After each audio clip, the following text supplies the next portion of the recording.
The most impressive optimist out there is someone who believes they have hit rock bottom. I said I have nothing left to lose, and he, alive, took it as a personal challenge. Hello everyone, my name is December, and welcome to my attic.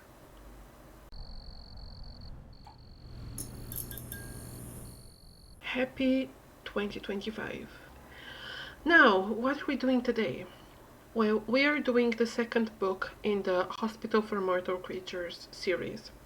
And as the main character is kind of a doctor and the whole series is called Hospital for Immortal Creatures, I thought it might be appropriate to do some stolen valor and put on the sexy nurse outfit. Anyway, this book is called Anatomy of the Immortal Species, and it is again the next installment in the book series. The first book is the first ever book review which I made, which you can find on my channel, a link in the description. Watch it for more context. I'm going to give you a very brief overview of what happened until now, but I am not going to go into a lot of detail because we're going to end up with a 5-hour video, and I'm sure the like 3 of you watching this don't want that. Also, the quality is a bit lower because I was still kind of figuring things out. I am still figuring things out, but I would like to think I have them a bit more figured out. So, just a few words before we go into the actual book review. This book came out in 2023. I tried reviewing it multiple times. Again, fate was against me. It was... life happened, you know, and also just I had to re-record this so many times. This book I got on pre-order, first of all because it was a bit cheaper, second of all because I was very excited about it. This is one of the books which I was the most excited to get my hands on, because the first novel was the debut novel of the author, Alexandrina Grushanska. And while it wasn't perfect, there were some things to iron out. I did think it had a lot of potential. Also, this is urban fantasy. The author sometimes forgets and it goes into paranormal romance, which if you have a lot of experience, you know the difference between the two. But generally, I would say urban fantasy. And I was so very excited because I felt like the first book showed that the author has a lot of potential. I've never been this disappointed by a book. Now, the reason why I was so disappointed is because of how high my expectations were. Don't get me wrong, it's not terrible. I am currently reading Icebreaker by Hannah Grace because I am offering moral support to a friend who is also reading it, and trust me when I say objectively horrible books exist, this is not one of them. It's just not good. It feels like the quality dropped after the first one. I know the third one is out already, but while I could be convinced by peer pressure or, you know, other type of pressure, I am not going to voluntarily pay for it, to read it and to review it. Again, I could be convinced, but I'm not just going to voluntarily go into it. It feels like, again, dropping quality. It feels like the characters that were built in the first book lost a lot of what made them interesting, what made them likable to me. I understand that liking a character is a very personal thing, but it just feels like, again, we went, like, there's plot holes, there's a lot of pointless stuff, there's a lot of you know, telling and not showing. It's just disappointing. It's just very disappointing. Again, it's not a horrible book, objectively, and I know a lot of people like it, but just based on the first one, I believe this one could have been so much better. So yeah, also something a bit I'm not sure if you would find it interesting, but just like a little bit of a trivia. Trivia? No, just a fact. When the pre-orders were sent out, the author posted on Facebook that a random sum, like was it 20, was it 50, I don't know, of the books have autographs that are signed. And when I went to get mine from the bookstore that it was sent to, I could swear that I got the box, I opened it on my way out, when I was walking home, and I specifically looked to see if I got one of the signed ones, and I could swear, literally, that there was nothing. And on like the fourth time I was trying to record this review, I flipped to the page, which I have looked at many, many times, and it's signed. Like, if I wasn't a liminal creature, I would think that one of the others have slipped in and like switched my book, but I know it's not. Aside from me, my lobster roommate, and the ghost that lives in this attic, nobody else comes here without invitation and a month in advance appointment. I don't like people. So, this book. I feel like the first one was set for very dramatic tropes, right? And I'm all for the drama if the author goes all out, right? If you want to do the whole brooding castle, gothic building in the mountain hospital, do it, right? If you're going to write tropes, either do something interesting with them or embrace the insanity. In this case, we have neither. We have attempts at some things, but again, it feels like the author was holding back or just was trying to make them not as tropey, which in this case didn't work because what the hell is happening? Also, last thing, last, I promise. Promise. I would like to thank, no, get back here. There is no sponsor. Like, who would sponsor me? Are you crazy? No, I have two people I need to thank for, because when I do those reviews, when I do the initial, I read the book and then I read it a second time while bouncing my thoughts off, and I do need to bounce them off someone to kind of figure out what I think and what I want to say. And in this case, two people were for a very long time on voice chat with me for this, and they have sacrificed their own brain cells for this video. Auntie Grumpy Cow, who did some voice work in one of my previous videos, who was with me on a multiple, several hours longs, like 2-3 hour longs voice chats for this. And also Kay, who sat with me for the last 200 pages or 100 pages, and on a 7-hour long voice chat one night. Her headphones battery died like twice, but she did it for me and for you. So, big thanks to the two of them. I really appreciate it, and I'm sorry for the brains. Oh, okay. The book. First of all, backstory. What is the Hospital for Immortal Creatures? Again, for in-depth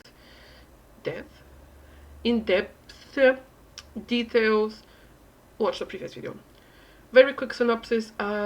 As it is an urban fantasy, we do have the main character, and we have a lot of, they're not side characters because they get a lot of spotlight, but they're also like not the main characters, so it's like main character and then like, I'll tell you.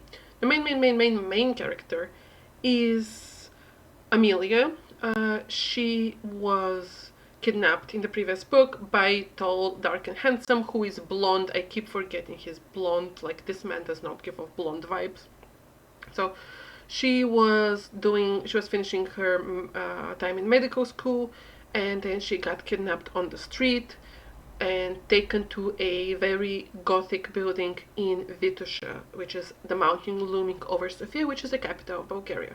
And somewhere there is magically hidden huge gothic building, castle thing, like with the towers and the gargoyles and everything, which is actually a hospital. So she was kidnapped and she was kept there for a while because of a prophecy which was unclear. Like, it was clear that she had to be kidnapped and kept in the castle for a certain period of time, but at the beginning it wasn't clear why. The man who kidnapped her, the other main character, and her love interest, Mikhail Korovin, who is the owner, I would say, of the hospital. He is a manticore shifter, and he got the prophecy from the oracle, who is an oracle giving prophecies, that he had to kidnap Amelia and she had to be at the hospital at a specific time. We learn through Amelia's eyes about the immortal world, which she didn't know existed. So this is not one of those urban fantasies where everyone knows that magic is real. No, it's not. No, they don't. So it's a very hidden world for normal people. And Amelia learns about it, and we learn with her. It is a bit messy because we also keep switching POV to like random other people, but that's beside the point. We later learn that the reason Amelia had to be kidnapped is because the oracle is dying, and the oracle is the only immortal species that is not, procreating through procreation, I guess, but it is past, so almost like a spirit or like a possession. And the oracle always knows who their successor is going to be and when they're going to die, so they basically make sure that their successor is near them at time of death, so they can pass the gift, the spirit, the whatever you want to call it. And Amelia gets the oracle powers.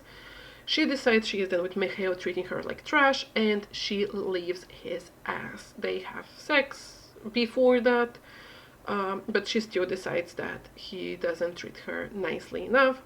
And I was ecstatic when I read the ending of the previous book, because, well, she made a choice for herself, and she decided that no matter how good the sex was, which I'll get to that point, it wasn't enough, and she needed to be respected as a person.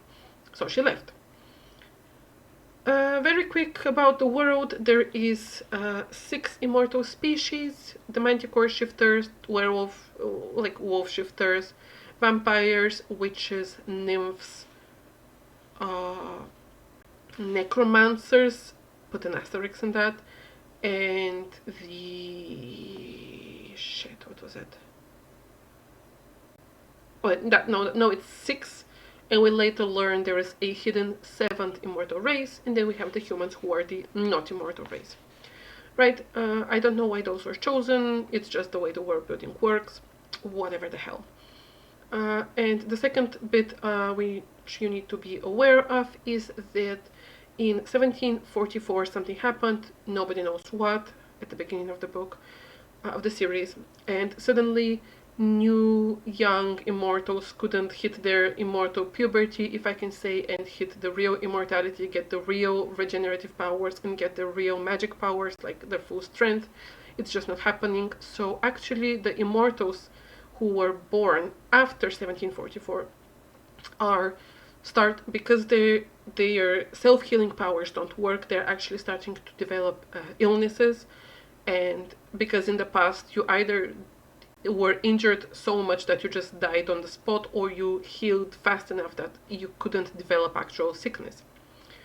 Put an asterisk in that. But nowadays, in the last decades, they're starting to see actual illnesses, and they even discover cancer in an immortal creature, which shouldn't have been possible. Which is also why the hospital was one of the reasons it was created, because in the past there was no need for healers in the immortal world, because again, you either heal by yourself or you die. There's a lot of other things happening, but we're just going to move past them because this would again be 15 hours long, and nobody wants that. Especially not my voice. My desk is too small. Donate money for a bigger desk for the cat, because the cat has a very tiny ass desk and there is no space for literally anything.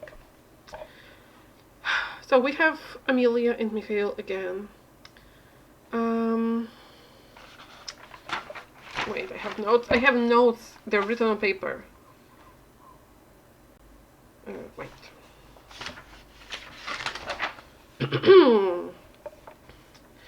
The book opens unfortunately, with my least favorite character, which, it's a big competition because all of them suck, character-wise. But it is Konstantin, who is one of Mikhail's BFFs, right-hand man. He is the necromancer of the group, and he is... Wait, I have to move my camera. Okay. And he is not what you would think when you think about a necromancer. Now, the necromancers in this story have nothing to do with the usual necromancers. They are able to like astral project to other dimensions, and they can consume souls and see their past.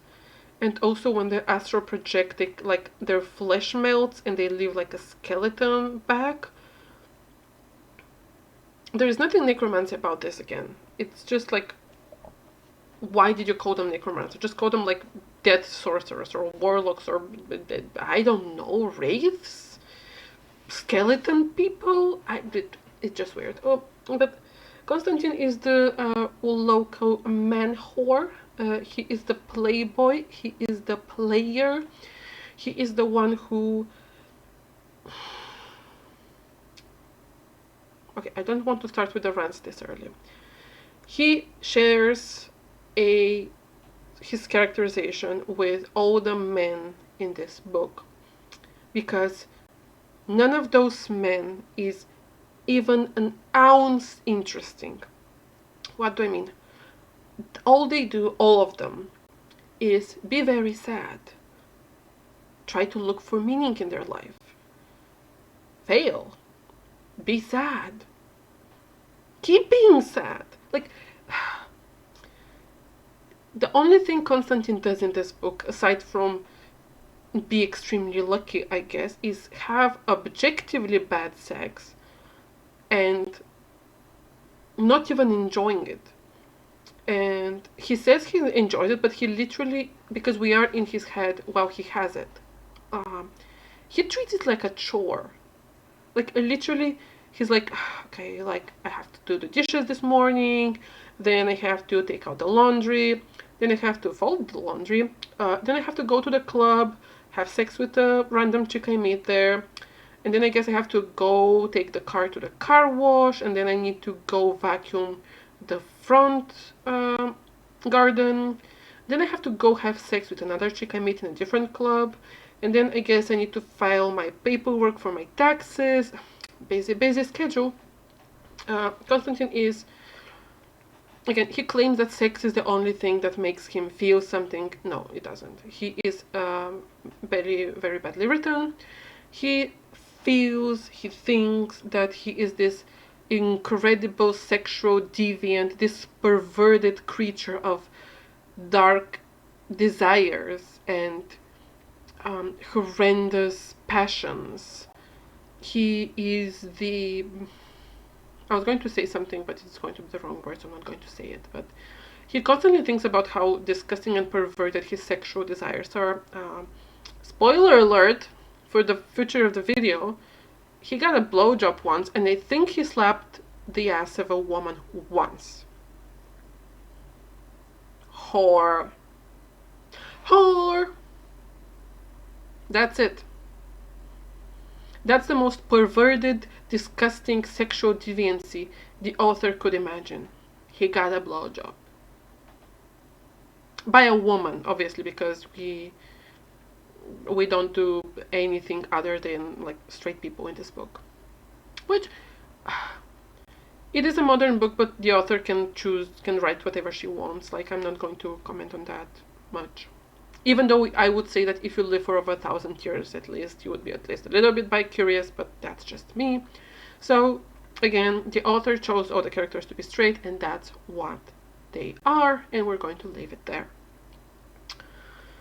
So we open with Konstantin, who is investigating a bar, because what happened in the previous book is that there was a diary, like a journal, I guess, that was tossed to someone who works at the hospital, and it gave them information about who might have caused, well, not who might have caused, at this point they don't know if that's what it is, but it basically tells them there is actually a hidden 7th immortal species, and those immortals might have some, they might be playing it, behind the, uh, you know, behind the curtain, and they might be, trying to do something. Basically, nobody knew there was another immortal race, and now they do because of this journal that was literally handed to them. And wait, okay, before we proceed, because I'm going to be talking about like the immortal race 7th one, I just have to, yes. Does this look stupid? Yes. Is it going to make sense in a few minutes? Also, yes. So Constantine is there to investigate to see if there is any way he can get some information as to who was at the bar that night, because again the journal was basically left on on the bar, and someone who works at the hospital was at this bar. She got curious, she opened it, and ooh, pure luck or something. But no, it was definitely given to her more or less. So Constantine is at this bar to investigate who was there to leave the journal. And he is there to ask for like the camera footage, just so they can see what is, what the person looked like. There's a few unpleasant comments. Like, Constantine again is meant to be the playboy. He's just disgusting, if you ask me, as a male character.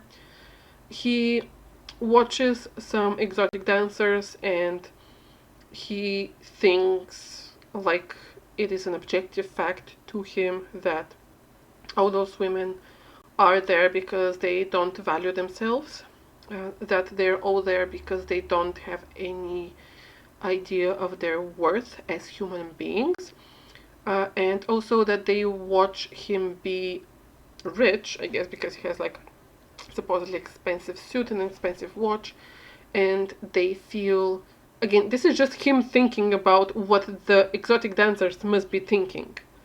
He doesn't actually talk to them about it. That he basically thinks that they feel like if they can sleep or catch the attention of a man who has such expensive taste, because again of his watch and his suit, they would also have some type of worth, implying monetary worth, because they don't feel like they have any other worth as human beings. And of course the author for some reason had to cement this with one of the exotic dancers who more or less reveals herself to be an escort. She says that she would, have sex with him for free, and he thinks that's very pathetic of her. Newsflash, Mr. Constantine. Most exotic dancers are there to do their routine, go home, shower, have a nap, and then go get breakfast. Trust me, buddy, Constantine. The nice exotic dancer lady, she doesn't wanna fuck you. It's fine. Not every single woman in the entire existence wants to have sex with you. And especially not someone whose entire job is to be leered at by men who think they have no worth as human beings. Okay, repeat after me. The stripper doesn't want to fuck you. Right? Right. Good. Constantine is extremely misogynistic. Like, I'm not even sure how we're meant to like him because of the things he thinks about women. This is one of those situations where I am very surprised that he is a character we're meant to like, and he was written by a woman. This somehow doesn't add up in my mind. I'm just saying, okay? Just saying. Also, I have marked weird sex scene on page 23. Wait. Weird sex scene on page 23. Let me see. Page 23. That early? God damn. What's so weird? Is this the car scene? God damn it. Is it the car sex scene? Yes. Okay, very quick note about this author. Lady, ma'am, buddy. author to author. Like, I don't have anything published. If you find my fanfiction, no, you didn't. Listen, sex scenes are difficult to write. Okay, I understand that. I get it. I also have trouble writing sex scenes. The sex scenes in this book are graphic, which I appreciate, that you didn't want to do the coward's way out and fade to black. I get that. I appreciate it. I admire it. This doesn't mean they're not objectively horribly written, though. I'm sorry. Like, get someone who is familiar with different levels of erotica in urban fantasy or paranormal romance. Have them check those. Also, the positions. If your position, when I imagine it, it looks very awkward for everyone participating, that's not a good sexual position. What do I mean? Constantine in this book hooks up with one woman in the club, not an exotic dancer, just another one who is all dressed up in leather. They have sex against the door of his Jeep. Like, he has this big ass black car. So basically she has her legs wrapped around his waist with her back towards the door. Somehow she has the space to squeeze her own breasts while he's holding her entire weight.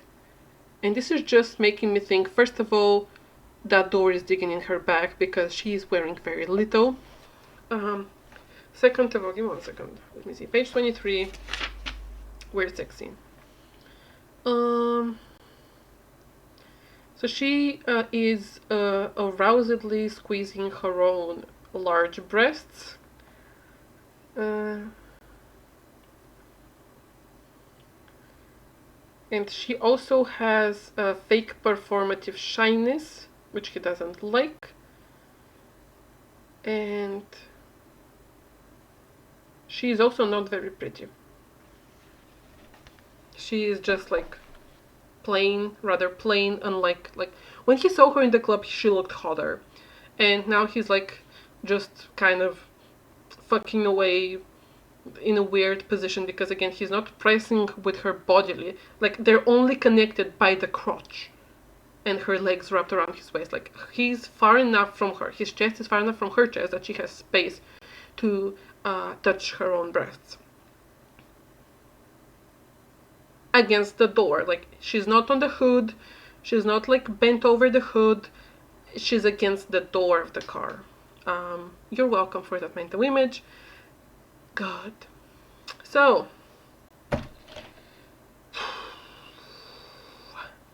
very quick before we proceed. Why the tinfoil hat, you might ask? The 7th immortal species, races, whatever you want to call them, are lizard people living in the separate dimension who have infiltrated the world governments to take over the world. Well, first of all, you'll never get me because I have my tinfoil hat, even if my ears don't fit under that. Second of all, any trope any idea can be made into a serious book, or not even serious book, but like decent book if written well. But like, lizard people, they're lizard people who are taking over the world by infiltrating the world governments and taking control over the human armies, the military. They have taken over the control of like the ministries of defense of different countries. They have tanks. Also, female lizard people have breasts.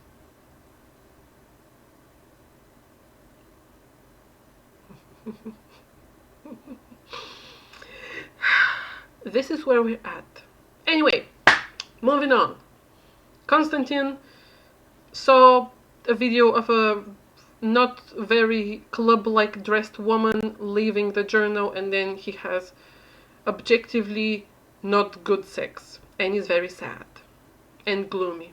He likes to brood. His entire hobby is have bad sex and be sad about it, and also just be sad in general. We switch POV. Also, we switch POVs. Like, I'm going to keep the way the book goes between the POVs, just so you can see how whiplash-inducing this is.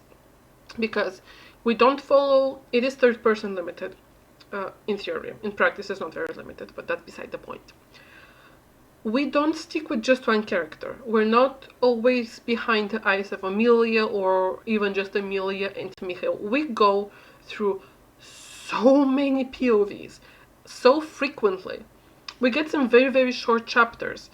We get the worst type of backstory info dump I have ever seen. The worst formatting. It's objectively, why is it like this? Again, the POVs are really, really not even jarring. Like, they just switch every chapter, and we like get the POV of so many people, which,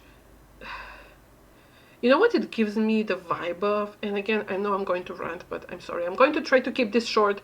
You see the length of the video, obviously I couldn't, but this gives me the same vibe as when you have your OCs.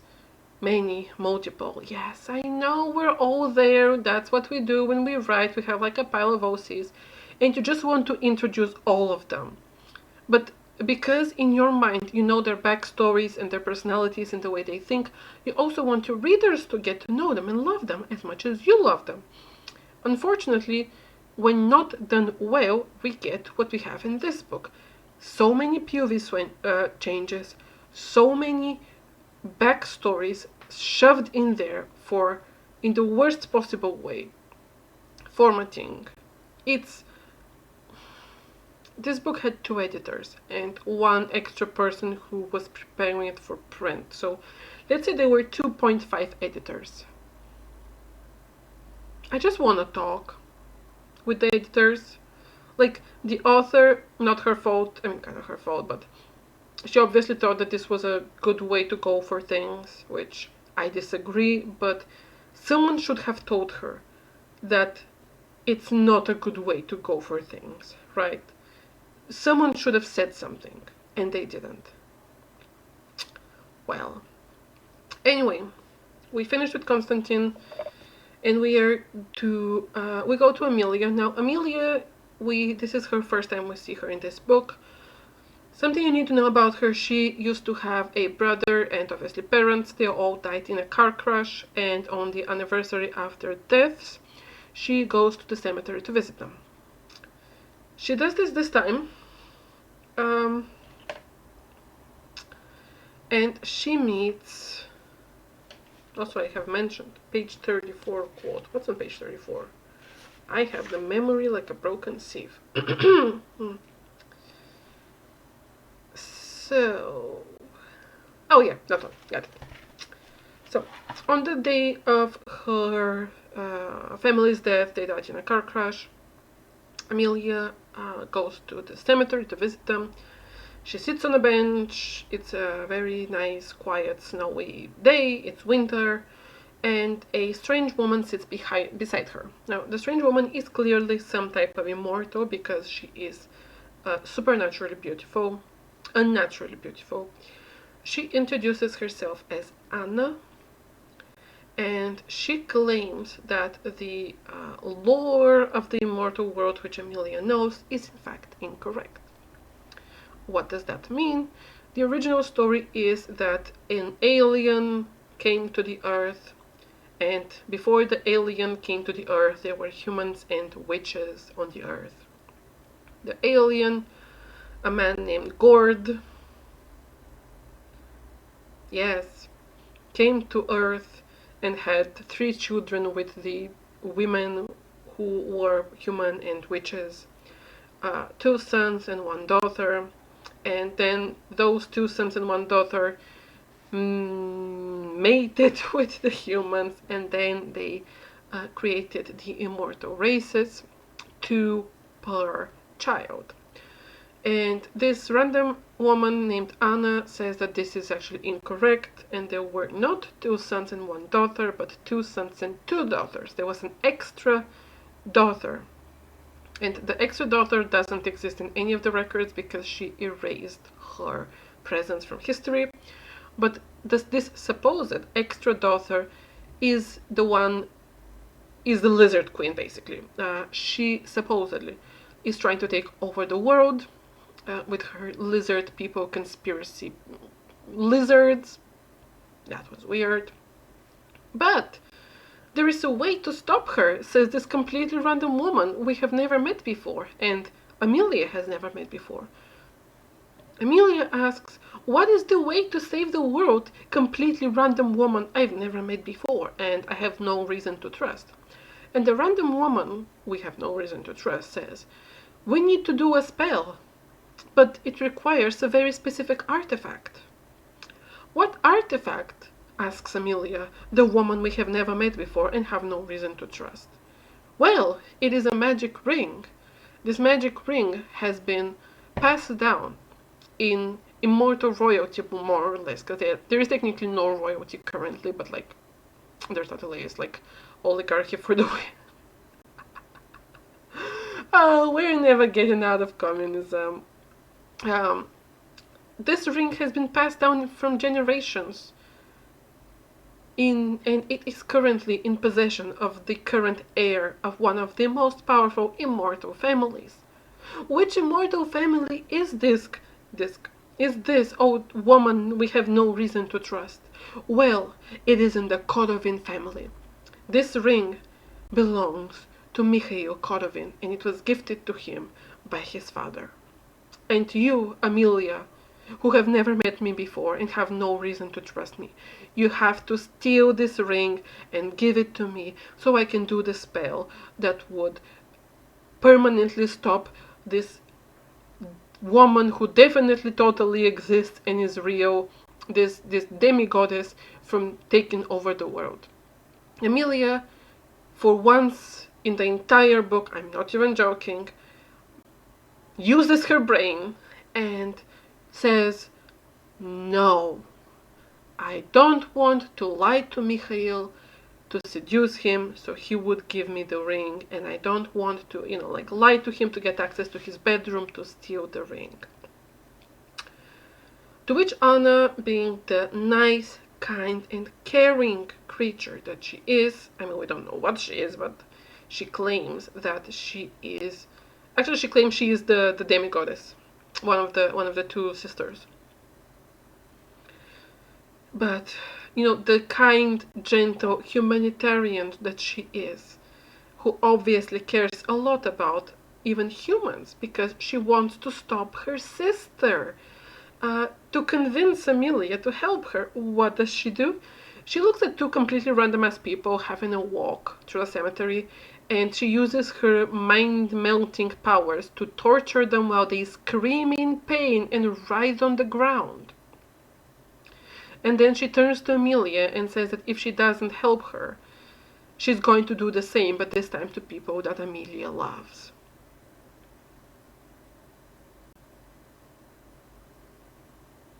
Amelia says, I have no other questions. This was a perfectly valid argument.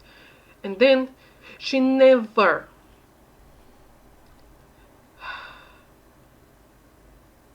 Amelia is the human in this situation. She doesn't have the knowledge, the history, the background of the immortal species. What does she have, though, later down the road? She has access to the hospital's vast archives of information. She can talk to a lot of relatively ancient beings. Some of them are over 1,000 years old. She could ask. Even if she doesn't say why she needs to know it, she could show some interest in this, myth on how the immortal species were created. She could try to do some fucking research as to whether this is even possible. Does she? No. Does she blindly try to do what Anna tells her? Yes. I mean, no offense to any doctors in the audience, but is this what our health system is like here in Bulgaria? Like, are those our medical professionals? And no, I don't mean the author, I mean Amelia. Well, guess we'll die. Sometimes you gotta. So, also when Amelia expresses some doubts, and she thinks that she can't just like go and seduce Mikhail, because he's a smart man who thinks with his upper head. Anna says that the manticore is a temptation for the senses. This is a direct quote, mind you, Amelia. But inside he is empty. In him you would never find the missing part of yourself. The only thing he can do is make you doubt yourself. He is an animal, Amelia. He's going to use you only until he satisfies his animal urges, and then he's going to use your skills. He would never love you the way you deserve to be loved. And then Anna tells her that she wouldn't even have to go back to the hospital because Mikhail is going to come looking for her. And Amelia decides that if he really shows up, she's going to go with him. If he doesn't show up, then she just wouldn't. She would go against Anna's word. Unfortunately, Mikhail does show up. But that's for the further on, because we have another new chapter, which means another new POV. We are with Catherine. Catherine is the adopted daughter, one of them. They're like adopted daughters slash ladies in waiting slash handmaidens of the Lizard Queen. So the Lizard Queen adopts little girls from the lizard dimension, I guess, and she raises them as nobility and to also serve her, and Catherine is one of those. The lizard dimension, that was the weirdest mix between domain and dimension, is called Antambazi, and Catherine is engaged to one of the generals of the Queen.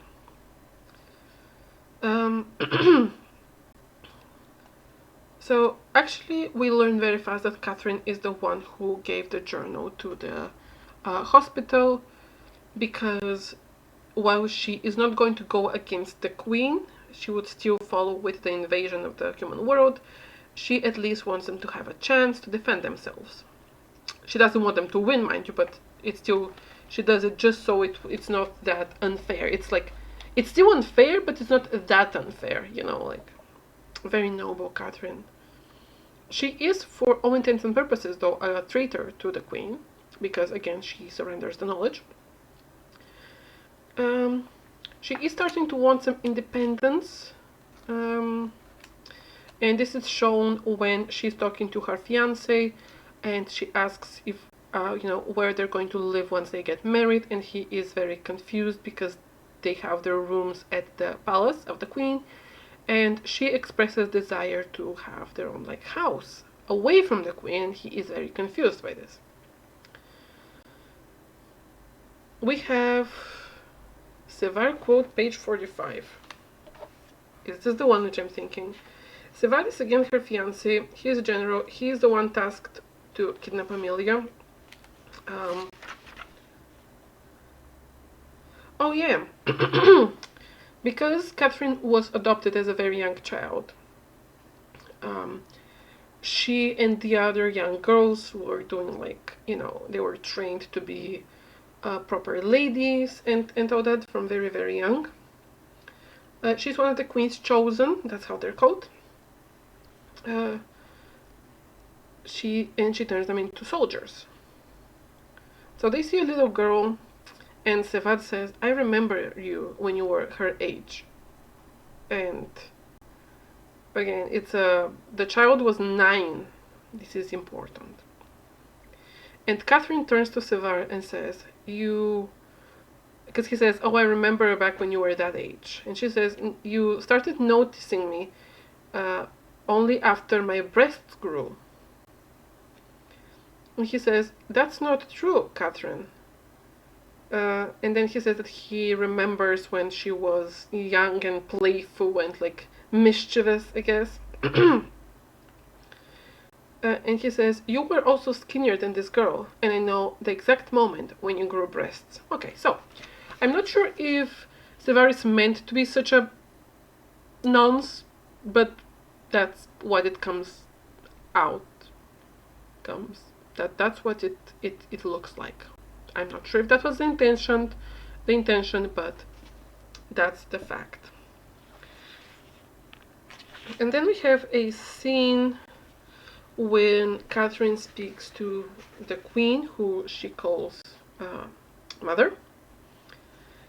And the queen is truly, like, the author was trying to do something with the queen. I'll give her that. She failed miserably, but she tried. She tried to make her this smiley, but also completely batshit insane, sadistic tyrant who doesn't even realize the amount of suffering she's inflicting, like a child who breaks their toys. Unfortunately, it doesn't work in the way it's written. She isn't unhinged enough for this. Everything in the palace is red because it's the queen's favorite color. The queen is also ironing some gowns, which, as someone who once melted a sparkly top with an iron, like, the queen has an ironing board in her, like, reception room or whatever you call this, and she has like a hanger, like a clothes rack, and she's ironing gowns. And she says, the red is the color of confidence, but also of love, passion, sexuality. This one is going to look good on you. And then she hands Catherine a dress, and Catherine says, "I don't wear dresses." And the queen has to remind her that she's a lady first. They basically update on, what's happening in the human world, on some, like, things that happened in the first book, like some side plots which don't really do anything. Apparently also, like, somehow nobody knew that the Oracle title is passed down, which I don't understand how. I understand that the last Oracle was very, very old, but they just didn't know that when the past Oracle dies, a new one is chosen, because Catherine is very confused by the fact that also the old Oracle was kidnapped by the queen, tortured, and then she managed to get out, which we know was Catherine letting her out. The Oracle spent her last years at the hospital. She was very ill. She couldn't recover, and she died from her injuries some years later. And because she died, she passed the title to America. So apparently nobody knew this but the queen. And that's dumb. How don't people know this? They're talking that they need to kidnap the new Oracle, because whoever controls the Oracle gets visions, but they can also try to force visions, try to channel the power. They don't just wait for the vision to slap them in the face. So whoever controls the Oracle controls a lot of extra information, and everyone wants the Oracle. The queen says that she's only sending Sevar to kidnap the Oracle, and that's about it. And two things. The queen has human pets. Like, there's a brainwashed human man who at least has clothes on, who has a collar and a leash. And she tries to force, like, everyone just drinks, like, raspberry juice because it's red. Also, it's pinkish. It's not that red. It feels like there's so many different shades of red in this castle. Like, it sounds like if I go in there, I would straight up just, like, vomit. I'm sorry. But it sounds so painful to the senses that it's not like sexy or scary. It just sounds like a literal headache.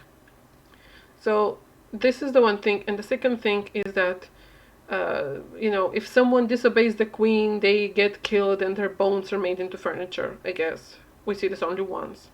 And then we have the final quote of chapter 3, which the queen is talking to Catherine, her daughter. The clothes are put on to be worn. dresses are put on to be taken off. I don't know why we're saying this. If this chapter felt very disjointed, that's because it is. I'm going to summarize it for you very, very quickly. We meet the queen. She says that they need to kidnap the oracle back, and there is some, like, she tells Catherine to be sexier and more feminine, and also everything is red, and that's about it. And then we go to the next chapter. We're back to Amelia, who is about to, she's thinking if she meets Mikhail, then she's going to try to take the ring. If he doesn't show up, then she isn't. Something which I know isn't that important, but I had to nitpick it.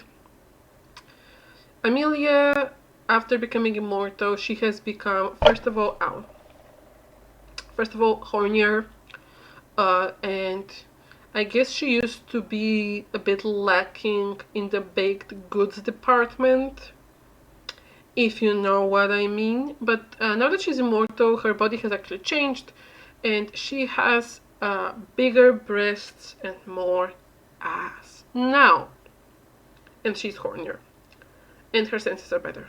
The senses thing I get, right? Like, you're immortal, you need better senses, whatever, I'm perfectly fine with this. Now, the oracle, reminder, is the only immortal species, race, whatever you want to call it, that does not procreate by sex or any other way, because you cannot have two oracles at the same time, right? They don't need to be sexually attractive because they don't need to procreate. Explain to me why she had to become even sexier then. Why does immortality with the oracle powers make her more conventionally sexually attractive when she literally doesn't have to be? Immortal species have more troubled pregnancies, and it's they are obviously procreating at a slower pace, which makes sense for them to be more more sexually active, just to statistically raise the chance of more children who make it to adulthood, especially nowadays with the reduced healing. But the oracle has literally zero reason to be sexy. Why is she sexy? Why? Genuine question. No sarcasm, no nothing. Why? Anyway, Amelia almost gets kidnapped by Sevar. Mikhail shows up, tries to help her, gets stabbed with a poisoned blade, and fucking dies. End of the book. It was nice talking to you guys. See you next time. Okay, wait. Let's just go back to the scene when Amelia is talking to Anna. Anna says that to prove she is genuine, aside from the torture, she gives Anna a vial of mysterious liquid and says that this would prove she is genuine. So when Mikhail gets literally stabbed to death with a poisoned blade, and he flatlines in the van where his most loyal servant, because he's not his second in command, and he's technically doesn't really qualify as his friend, he's a servant, is driving down. Mikhail straight up flatlines. Amelia pours the vial in his mouth, which aggressively fast reactivates, that was a weird sound, his healing powers, and suddenly he is alive enough to make it to the hospital. So this proves to Amelia that Anna has the means to create potions that could fix temporarily whatever is wrong with the regenerative powers of the immortal species, because in this case it fixed Mikhail's regenerative powers, and now that he managed to heal himself. So that happened, I guess. They drive to the hospital, the surgeons and everyone goes in to like help Mikhail, and unfortunately for all of us, because we need to keep reading this book, they managed to patch him up enough to bring him back. We get some backstory. Now, why do I say that this book has the worst backstory format I have ever seen? The first backstory is Zachary. Well, his name is Zacharia. The English version would be Zachary. The Bulgarian version would be Zachary. His name is neither. And they don't even call him Zach, they call him Harry, which I think is dumb, but whatever. Why do I think this book's backstory format is really, really bad? The backstories, the way they're presented, is literally, it's a chapter written in italics that is the backstory. That's it. It's not the character mentioning or dropping lore or anything like this, about how he met Mikhail. No, it's literally a full chapter that just shows us his backstory from his POV, what happened. So he met Mikhail in the 18th century in England, and it's like kind of dumb, but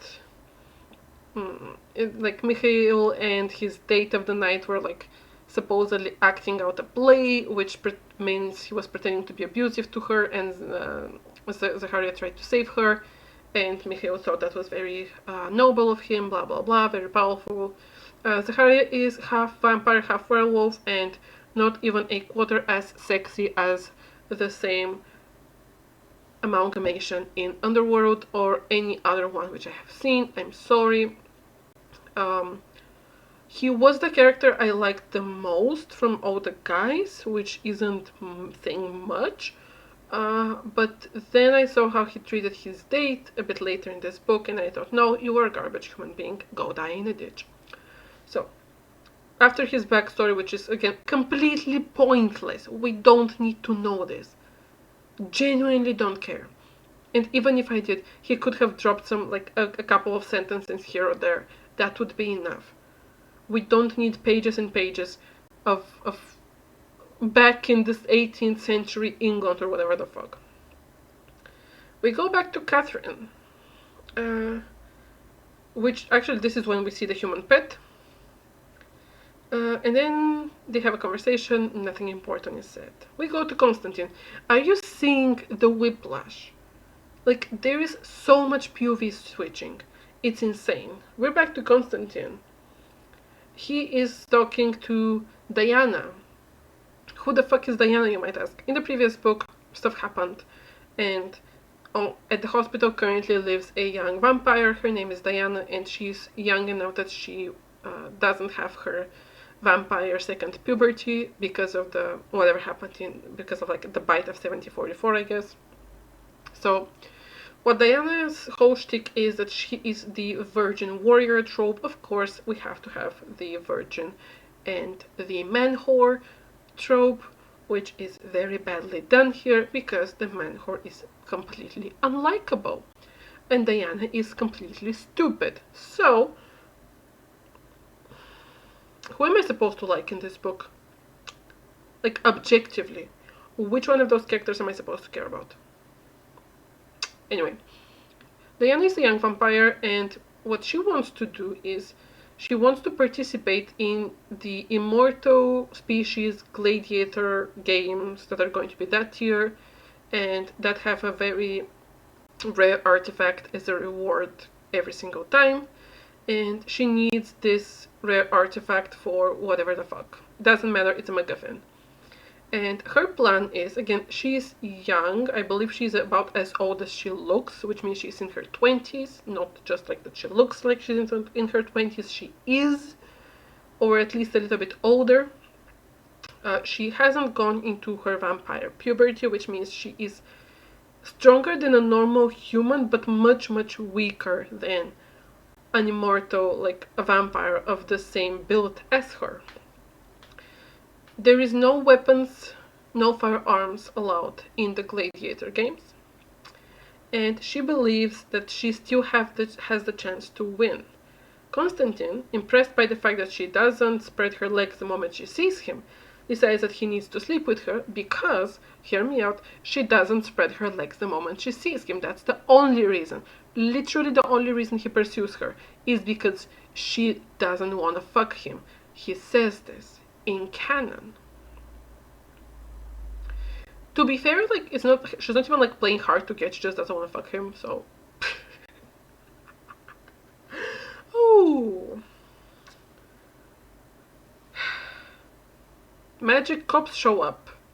Oh yeah, there is an organization that's like the magic government, which is, there is a representative from each race. By the way, they're called cardinals. I don't get why. Because we are told that most immortal creatures are atheists. With an asterisk, we're going to go back to it. But there is like an immortal government of sorts with a representative of each race who is masked, so nobody is meant to know, for example, which manticore is the representative of the manticores, which vampire is the representative, is the vampire cardinal. And on the head of the magic government sits a man whose species we don't know, and his name is, I forgot about his name. What the fuck was his name? Preslav? No. Yes? No? What was his name? I feel like it's Preslav, but I could be wrong. I don't have it written down. Do I? Wait. What's his name? Blah blah blah.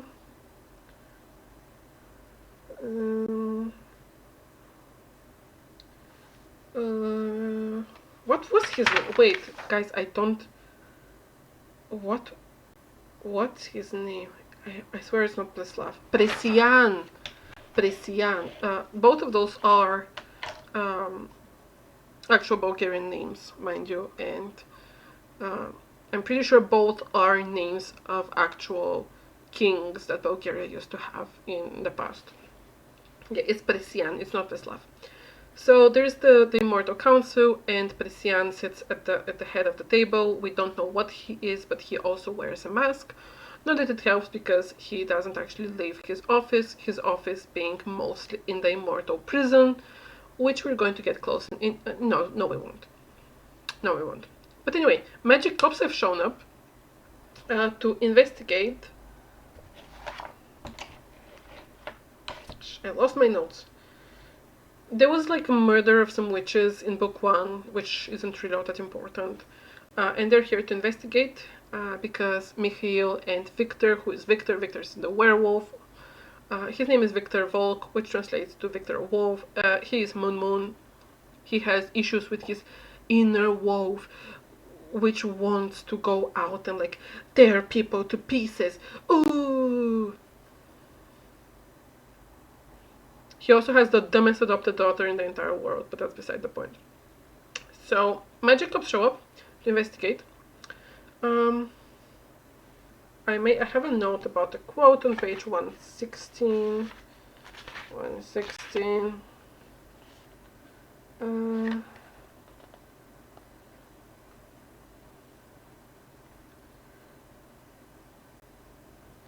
Oh yeah, by the way, remember when I said that sometimes this book forgets itself and slips into paranormal romance speak? This is shown mostly in the way some descriptions are written, also the insta-love / insta-lust, whatever. But here we have Amelia looking at Zaharia and thinking in a way which is specifically reserved for paranormal romance main characters, thinking about their love interests. And I'm not sure why Zaharia is described with such word choice, because this author doesn't have the balls to write a threesome. This author would not last a day, an hour on AO3. She wouldn't. So, I'm going to give you a direct quote of Amelia looking at a man who is not her love interest. He is not a love interest. This is not a Team Jacob, Team Edward situation. It's only Mikhail. But she's looking at Mikhail's servant, because he is a servant. He's not as much of a friend as he is a servant. Bodyguard, whatever. And she thinks, I'm sorry if I'm looking to the side. Amelia looked at Zacharia. With his black leather pants and black t-shirt, he looked like one of those boys in the mortal world that one shouldn't mess with. Up until this point, Amelia had seen in him the typical bad boy, the one always doing the dirty work. But after what happened with Mikhail, she learned that Zacharia was much more than that. For his enemies, he was dangerously still water, which you should not get close to, because you instinctively know you would drown immediately. In reality, in him there was nothing still. He would spin you around in a hurricane, sinking, making you go under and then above the water, giving the false feeling that you could save yourself and then drown you, slowly and painfully. But he was also a man you could rely upon to the very end. As a woman with not too big but normal for her age experience,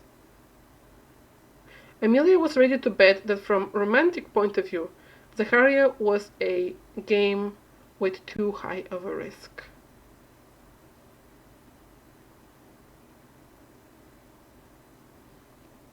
I'm just going to leave this here. Because what the fuck? Like, I understand admiring just to point out how different immortals are from mortals. Like, if she specifically mentioned that all of the immortal men are cut above the rest, cut above the humans she has seen, I would get that, because then we would get the distinction. But in this case, she's just thinking how hard he would fuck.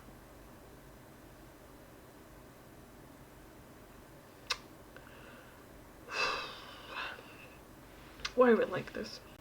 Literally, why are we like this? Mikhail is alive after the surgery.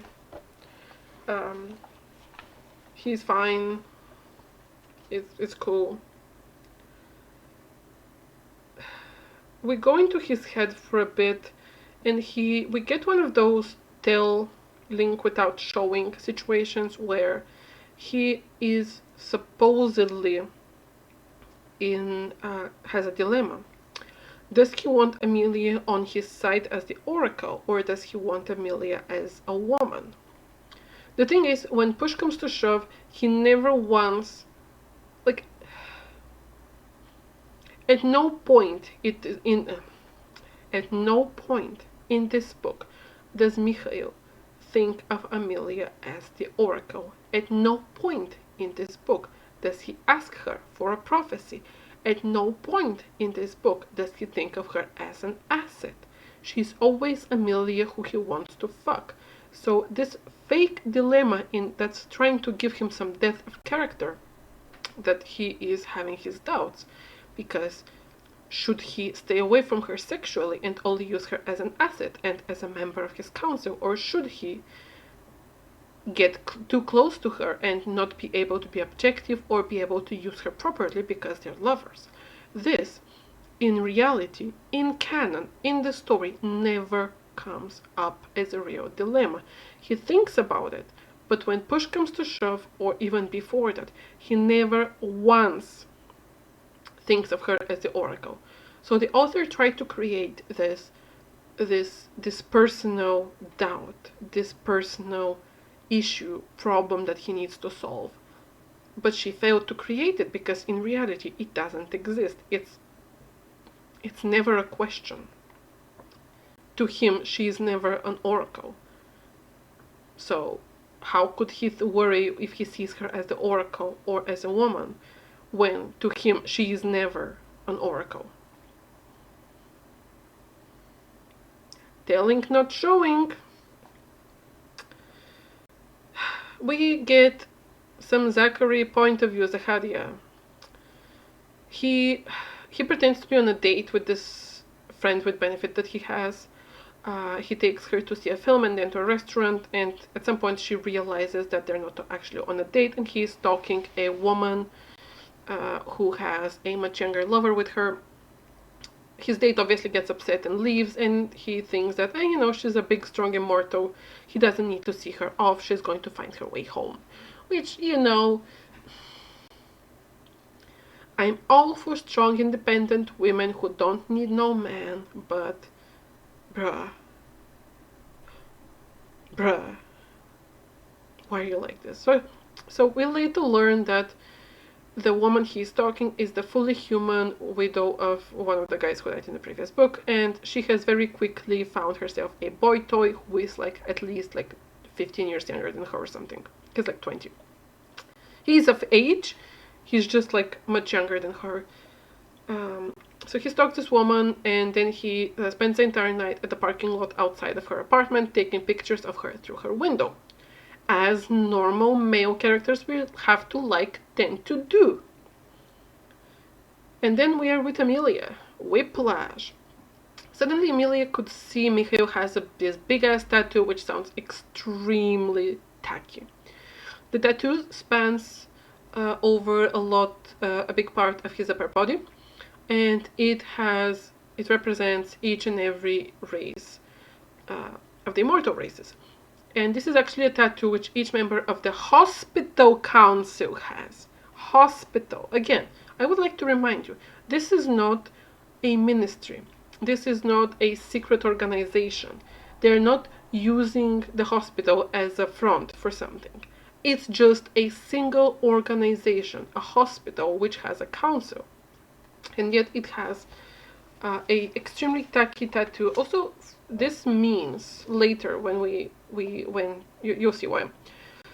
This puts the council as this magical organization, not just administrative, but also an actual magical organization where if you are sworn in, this has actual magic repercussions. We never get an explanation what that means or how it works. It just works. So Amelia could suddenly see it, which means that she is, quite developing her immortality, I guess. Also, why did I say the tattoo is very, very tacky? Because it's not small symbols that symbolize each one of the races, or like some type of writing in some Gothic or old Latin script maybe, or the language of the birds, or any of the other existing or non-existing ancient languages. No, it's full on shading and all faces and claws and hands, each one representing a different immortal race. That's so tacky. It's so tacky. It sounds horrendous. I'm going to get a tattoo one day. Mikhail tells Constantine to teach Amelia to control her powers, because Mikhail thinks that Constantine's not necromancer powers, I refuse to call this man a necromancer, are the closest to the way her powers would work, because she has no way of calling for visions, she has no way of, making her visions clearer, she has no way of doing anything with her visions but get slapped in the face with them like she is slapped with a wet trout and just convulsing on the ground. Constantine is being a dick, as he is at every single moment of his entire existence, mind you. And he says that Amelia has to earn the right to will to use the power of the Oracle. She has to defend the right. That this wasn't inflicted upon her. That he almost implies she chose it, she volunteered or she did something very, very bad to get access to this power, and now she needs to, prove that she is strong enough, which is objectively incorrect. Amelia did not want the power, she did not want the responsibility, and she did not want to be the Oracle, and she does not have a choice. So Constantine is not only being a dick, he's also objectively wrong. Again, which one of those characters am I meant to like? I genuinely haven't found a single likable character in this book so far, and I've read it several times. So Constantine's being a dick, And then we go to Constantine's backstory. This time he's much younger than like Zacharia. And we learn a bit more how not necromancers can like astral project, and because they are born as not necromancers, they can do this as from very young age, basically. Um, his mother does the very smart thing which you do when you have like a prepubescent boy, and she tells him, you can astral project anywhere you want, but hell. What does he do the first time he can actually manage the dimension hopping? He goes to hell. Now, this is where I have a big issue with the world building. Yeah, because that's what we do here. We nitpick things. Also, page 155. What is on page 155? Hold the thought. Hold your horses. Oh, that one. Boring. So, nitpicking time when it comes to the world building. Hell is as much of hell, like it's more of hell than what Dante Alighieri even thought. Hell in this book is one of the dimensions, which can be accessed by a not necromancer, and it's literally the fire and brimstone and like the demons with like the horns and the cloven feet and like the pitchforks, and just like any depiction of hell in like pop culture. That's what it is. Now, why I have a big issue with this? All of the hold that thought. Yes, I wanted to check if I am not misremembering things, but I wasn't. Hell is where the sinners go, which is fine. However, who decides who is a sinner? Without a God, what is the objective morality which separates the sinner from the saint?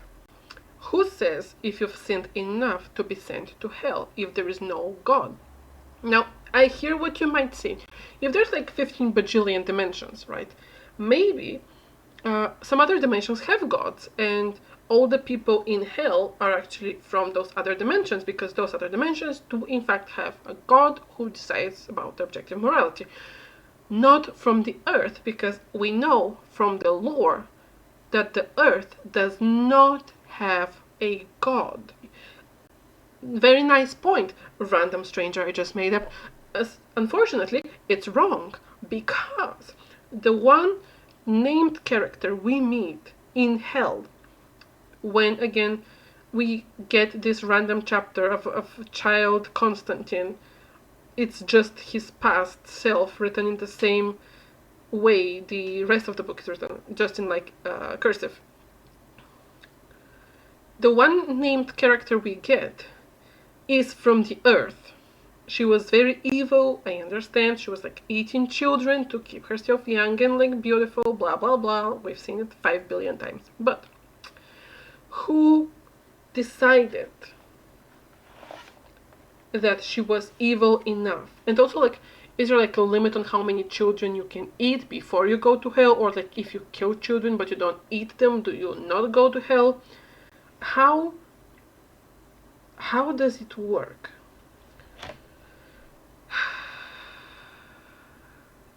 Council meeting.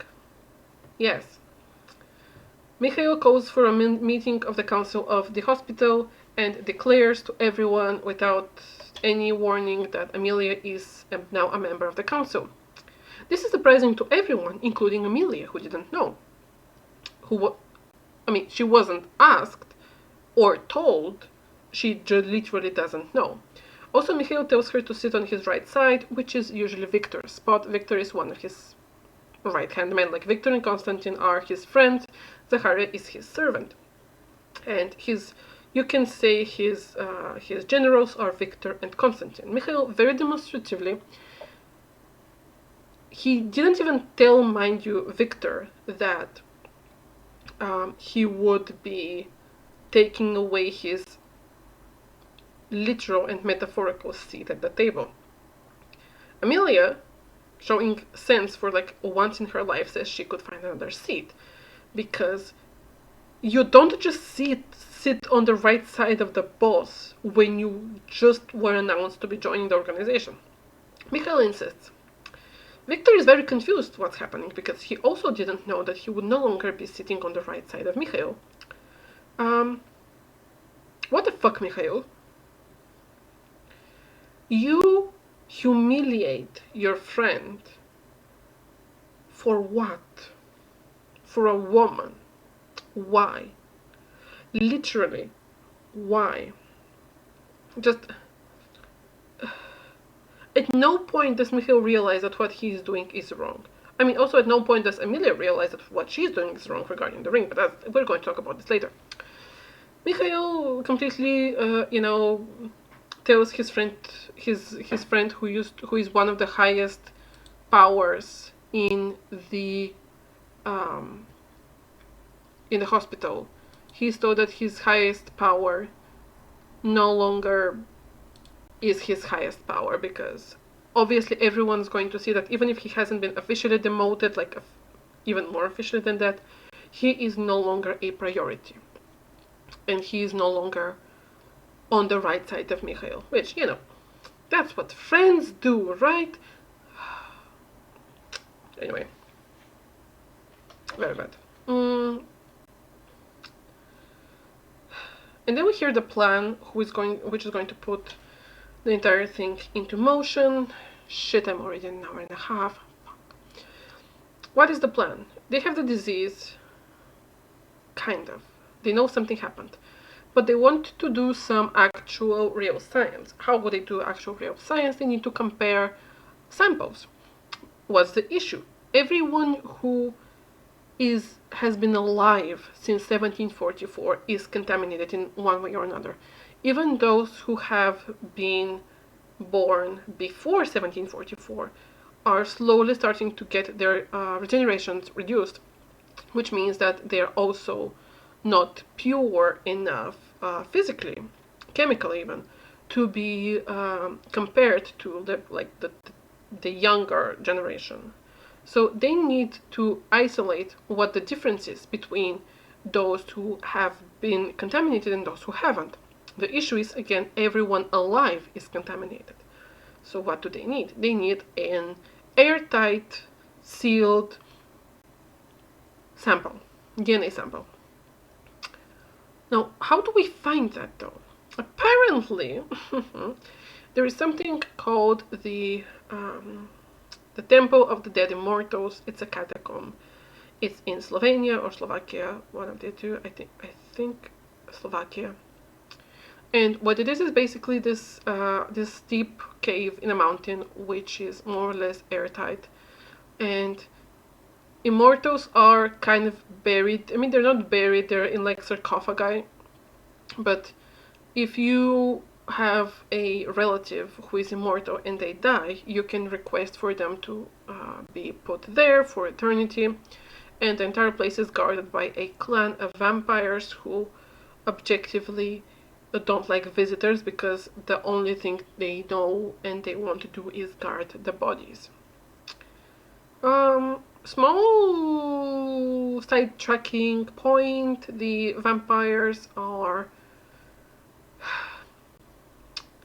I don't want to be the person who calls racism, because I'm as white as they come, aside from the fact that I can actually handle spicy food.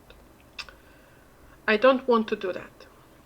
But the vampires, first of all, they're super, super, super pale, even for vampires, because they just spent their entire time in the cave, supposedly. We later learn that they have like a little meadow and that they go outside at night. The vampires are wearing ugly and dirty sacks. They basically look like potato sacks, like togas, like clothes made of like old sheets, almost looking like. They have the civilization development level of a little over cavemen. Like they're very much written like indigenous people you would see in older movies when they're trying to like be insulting to them, if you know what I mean. They don't speak English. Like when they speak, their language and speech patterns are described as babbling. Like they don't like use actual words. And wait, did I mention the tribe of vampires who protect the Temple of the Dead Immortals are called Bedouin? Funny thing about the Bedouin tribe, those people still exist. It's a real tribe of real people who actually exist currently in the world. Um, why would the author do this? Just why would the very, very pale, very not developed, like borderline rapist, stupid, in her eyes, tribe of bumbling people, why would you name them after a real tribe? And before anyone goes, oh, look at December trying to be offended on behalf of people, just tell me why. What was this choice? Like, as a whole. The book feels very insulting, very, like, it's,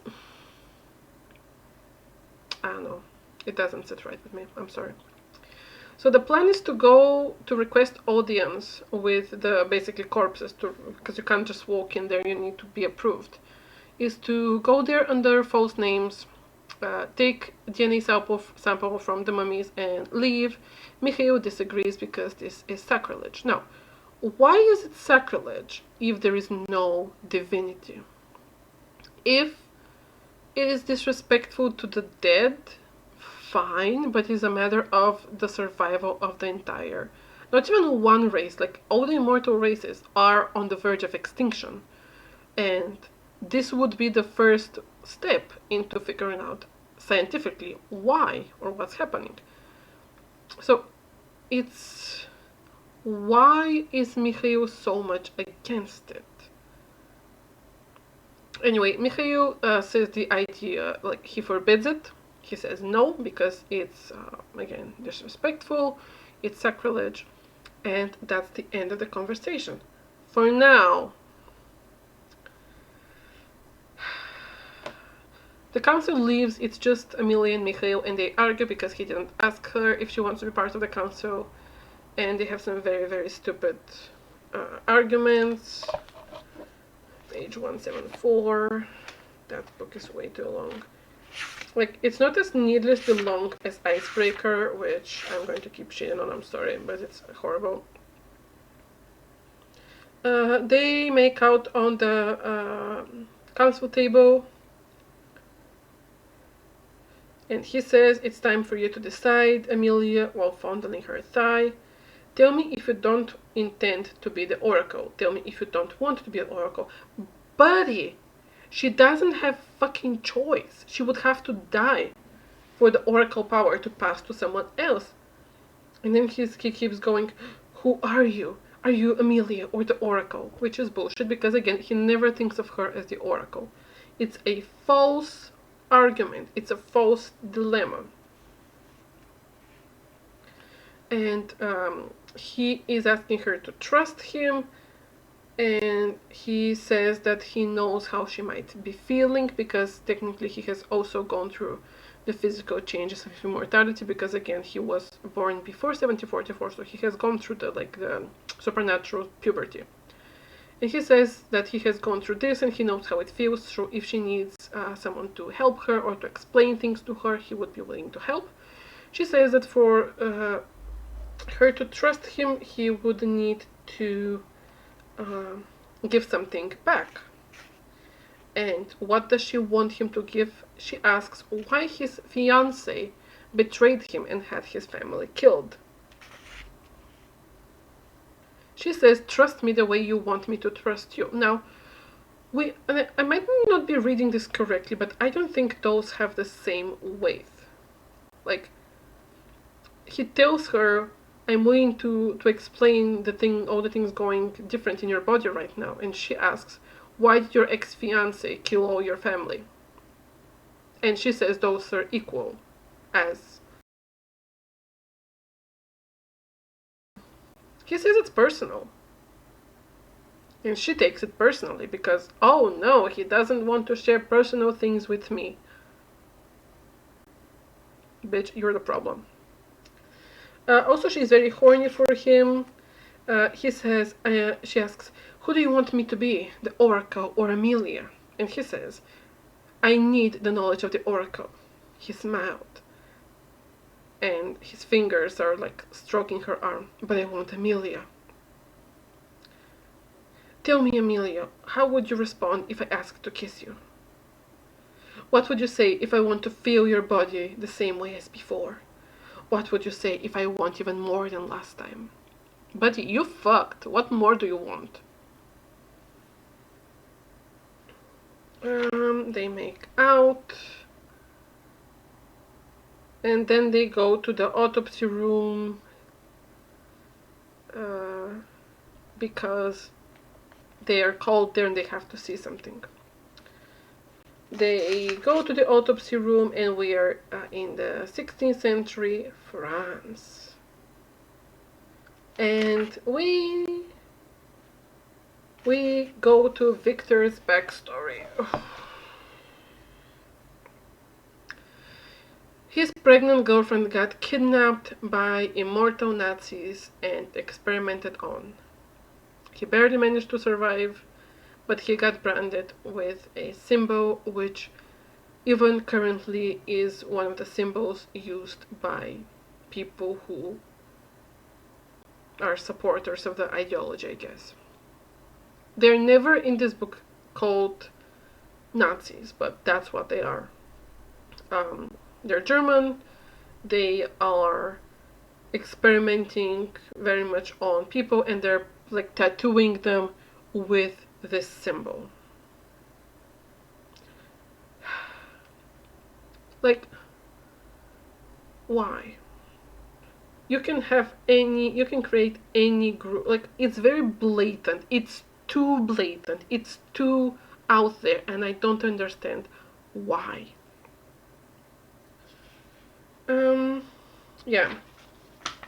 I have written the forest scene. What is the forest scene, you might ask? Yeah, we're done with like Victor's backstory.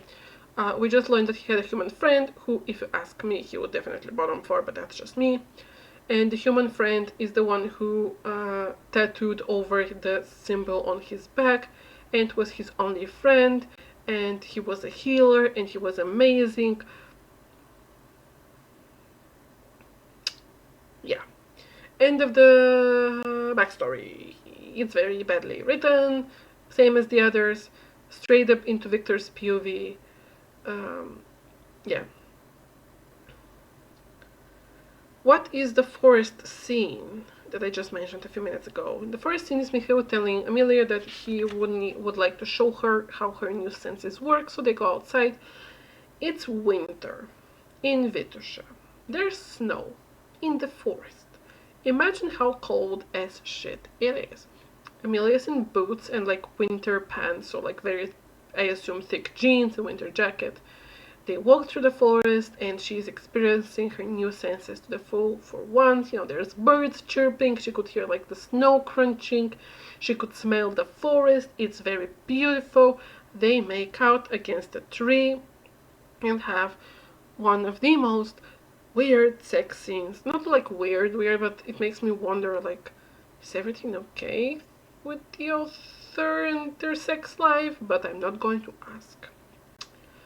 Because the sex scene is, let me describe it to you. Emilia with her back towards a tree. Mikhail, first of all, strokes her between the legs very, very lightly. Now, it doesn't say, so he strokes her through her pants, again, trousers, jeans, winter, thick, she has underwear. So he strokes her over her trousers with his fingers.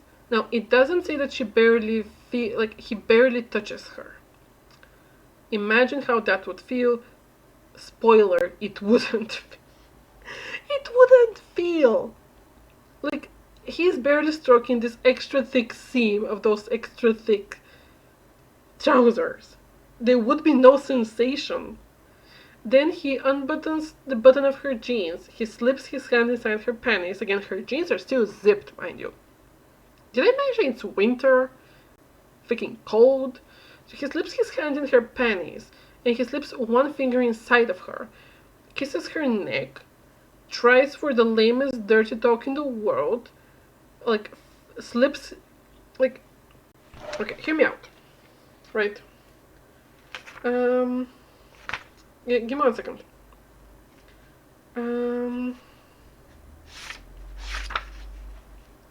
Wait, where is it?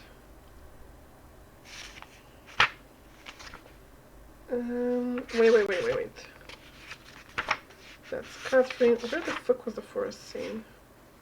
Okay, that's 2 months later. Wait. Okay. So, sorry, I had to find it. So he strokes the inside of her thigh over her pants. She's very horny. He slips his hand in her trousers and slips one finger inside of her, right? She feels herself tighten around his finger, suddenly on the edge of pleasure. Her knees buckle when he slowly started preparing her for her orgasm. This is a direct quote, mind you. So one hand around her waist, and the other doing things to her that she was ashamed of herself for allowing him to do, but she was ready to beg him to continue. And then she comes.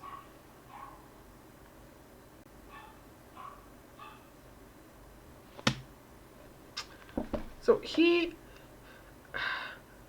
like, it's just one finger inside of her. It's not described what exactly he does with his other fingers, or if he does anything with his other fingers, but it continues like just like seconds, or like 30 seconds tops, and she comes. Yeah. That's, again, it's winter. They're all geared up for like snow.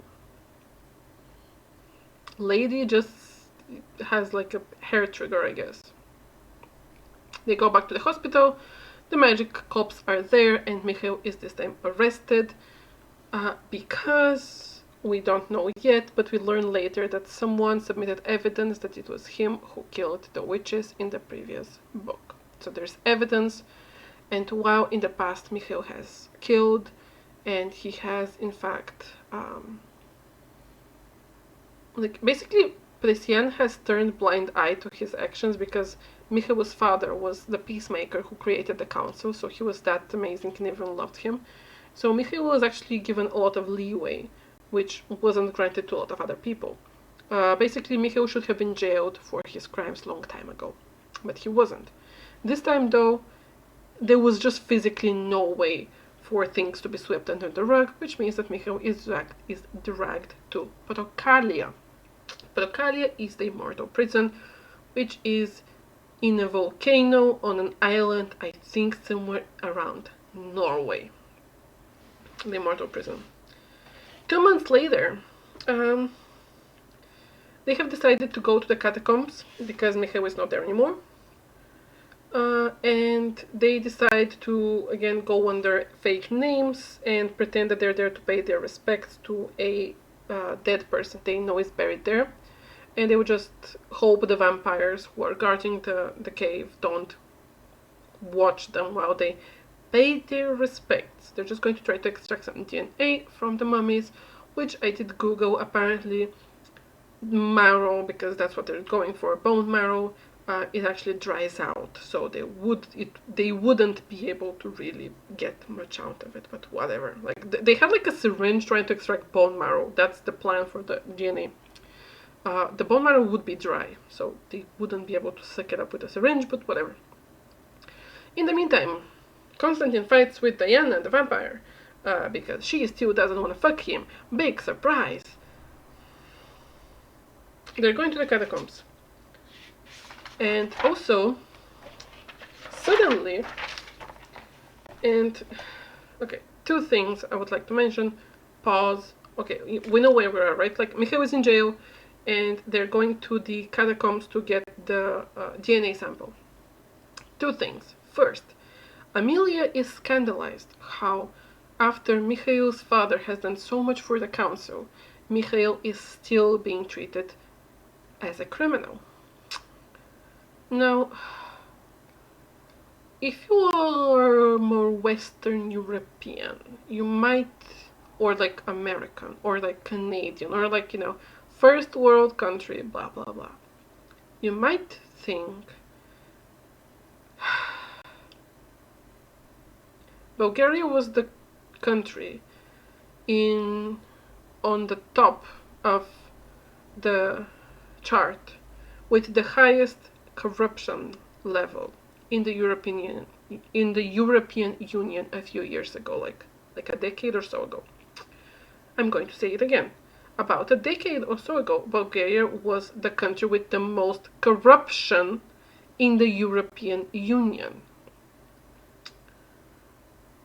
Everyone who lives here and is native to Bulgaria knows that in politics, and this keeps spreading down to everything, it's all about who you know and who you can pay. If you have the money and connections, you can literally achieve anything. What does that mean? Younger people obviously don't like this because it means there is no change. Politicians are bought and sold.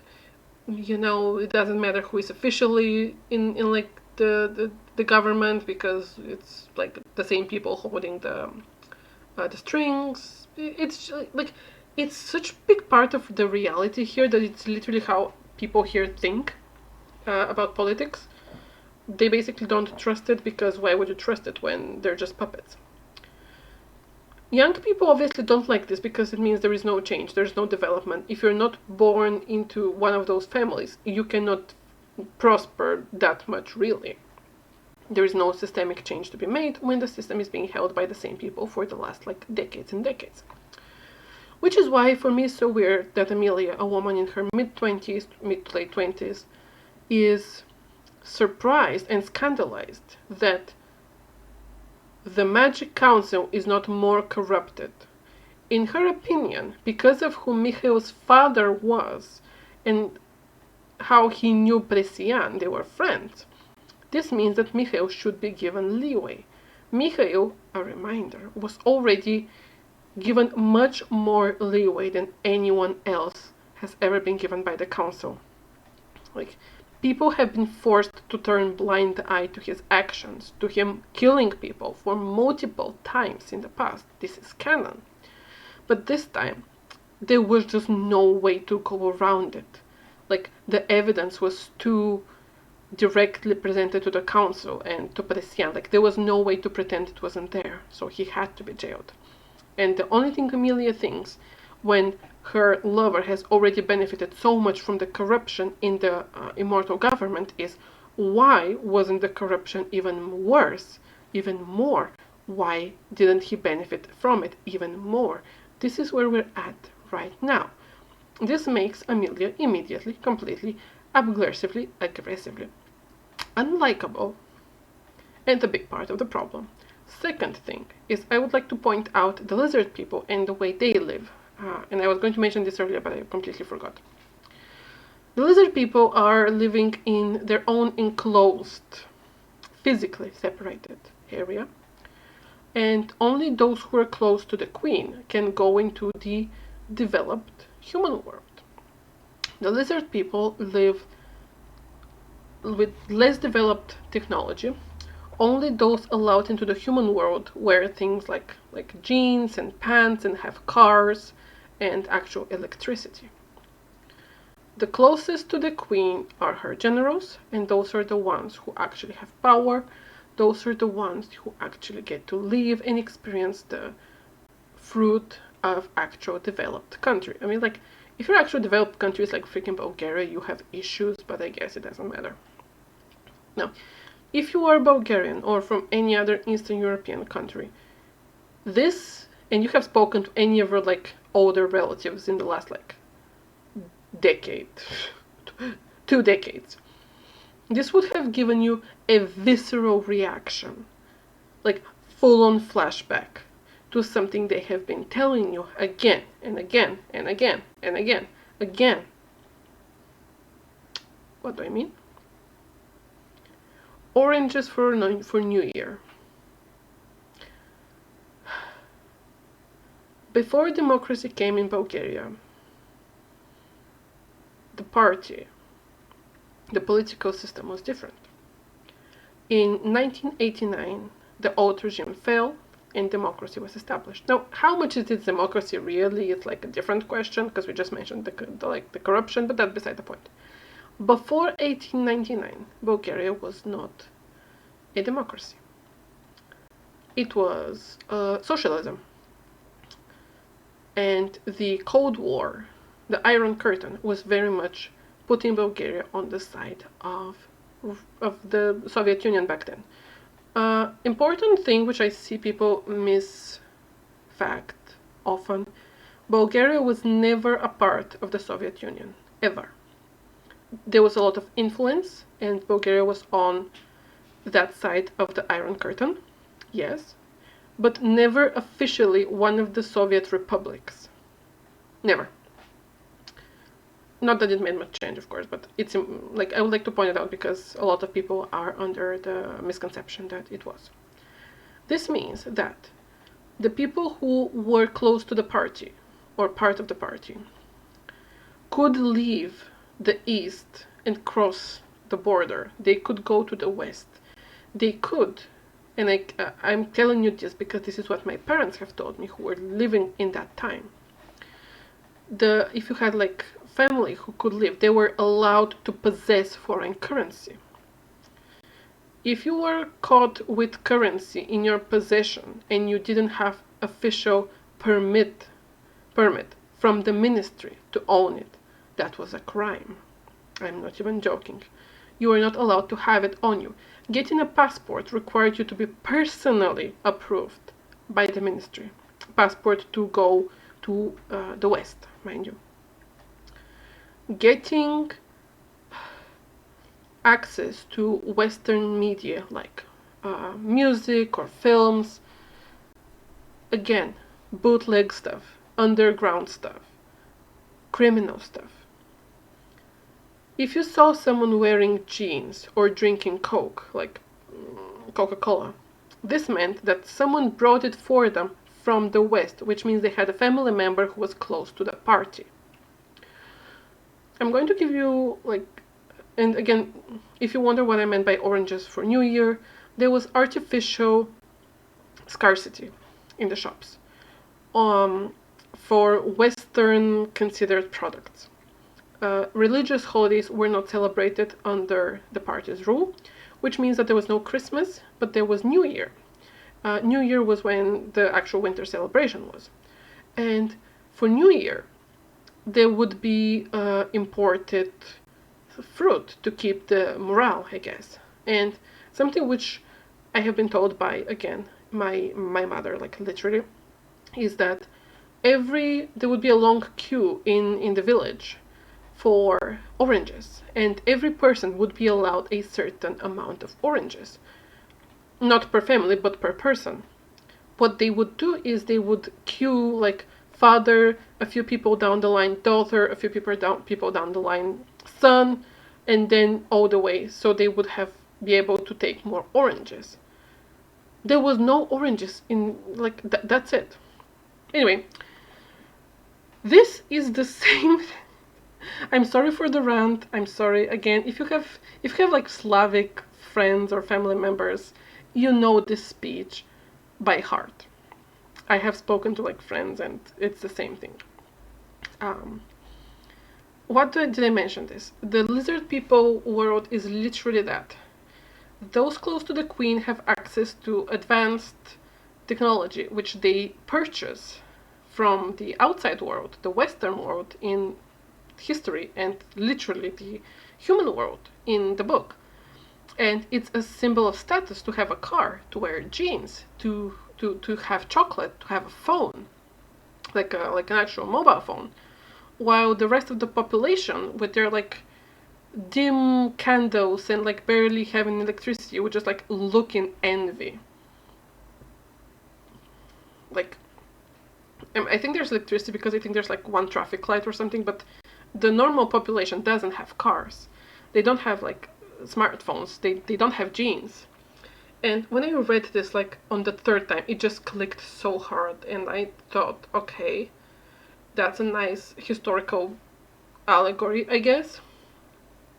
It doesn't really mean much, but I just thought I wanted to like share it.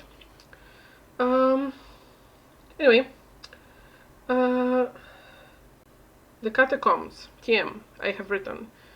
What they do is, I'm going to speed run to this because I'm already at like 2 hours of recording, and that's horrible. I hope I cut this some off in post editing. I will ask my editor. I don't have an editor. It's me. I have to cut it off. But the catacombs, very quick. We get a group of people who pretend to be nobility from another race. They have requested audience with their dead family member to pay their respects, so they fly through to Slovakia. They are in 2 cars, and one of the members I would like to make note is Victor's adopted daughter. She is 70. Her name is Alexandra. She goes by Alex. I still don't know why she's there, aside from being a complete fuck up. I hate her. She is acting like this, almost like she doesn't really understand the people's obsession with sex, which, okay, but she also acts as if she's like scientifically trying to study it, but she's asking all those super invasive personal questions to Amelia, and she doesn't understand why Amelia don't want to talk about it, which means that despite being 70, she's still a fucking child. I'm not sure what the point was to write her like this, so completely socially inept that she's like useless, because she is old enough to know better, especially when Amelia like clearly doesn't want to talk about it. So they go there. There is like a secret entrance between some mountains which they find, and then there is like a little there's like a little cave which pops up from the ground at the mountain, and the door opens, and one of the vampires is there to greet them. Very few of the vampires speak English, mind you. There's also something which Amelia refers to as like Eastern European language, which is not real.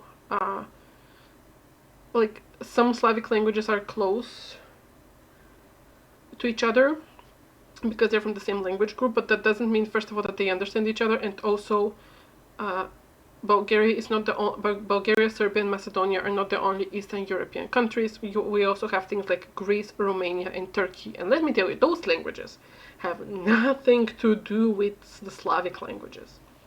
So Amelia asks at some point if someone speaks English or the Eastern or the Southeast European language, which is not real.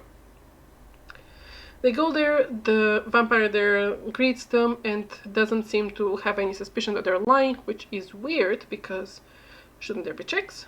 Apparently not. They basically have to ride like a mining cart deep down into to get to the cave. And this raises the question for me, like, did the vampires move into this cave and then people started giving them corpses? Or was there like a cave with corpses and the vampires just kind of moved in one day? We don't know. I'm sure it doesn't matter. They go down and the vampires leave them alone to go pay their respects. They go there, Alex starts taking selfies, oh not selfies, but just starts like very aggressively taking pictures of the corpses, which she says is for science. Again, she acts like a 13-year-old. 13. It's disgusting. It's annoying. And who's messaging me? Anyway. Oh shit. Oh, that's long. I'll read it later. My friend the Raven is messaging me. So Alex started taking pictures of the mummies. We see that one of the bodies in the sarcophagi is one of the previous oracles. Another one is Mikhail's father. But what they do is they go there, they open the sarcophagus there. Therefore, take the sample. I don't know how, because it's dried. You can't take marrow from like a several centuries old corpse. But they do. They put it in like their little briefcase box thing because, oh, you know, like they pretend that it's just like someone's purse. And they go out ready to leave. They leave in a specific order. Zacharia, who is there as bodyguard, Amelia, and then Alex, and then the other three people who are like the surgeon, his wife, and someone else, I don't know. Not important. Zacharia manages to exit the cave. Again, the vampire sees them off. Amelia manages to exit the cave, and they're outside. And then the cave closes. No entrance. Which is a problem, because suddenly the others can't leave, because the entrance is so small that they have to walk one person at a time. That's a problem. So we don't know what happened by that point, but we just know the others are trapped in the cave and they need to get them out. Zacharia remembers feeling some weird, like there's like a skylight hole on the cave, which means there is an opening above the main entrance, like the main hallway, before the mining cart goes down. So technically they should be, if they find the entrance from the outside, they should drop down and catch the mining cart and go down to the catacombs and then go from there. To figure out where the other people from their party are. They go up there. Zacharia finds the hole. It's magically hidden, but it's just like masked. So he drops down, gives a signal. Amelia drops after him and he catches her. So now they have managed to break into the catacombs once more. And they slowly go down without a mining cart because they don't want to alert the Bedouin vampires that they're there. And they don't see anyone. So Zacharia at some point, because he's a werewolf vampire, he has very advanced sense of smell. So he tells Amelia to hide at one place behind some stalagmites. And he would follow his nose to find them, and then he would go back for her. Which is great until she turns around and after she waits for a bit and sees a random vampire just standing beside her and like smiling at her. She screams, he picks her up on her shoulder like a sack of potatoes and carries her to what she sees is a bonfire outside in the night.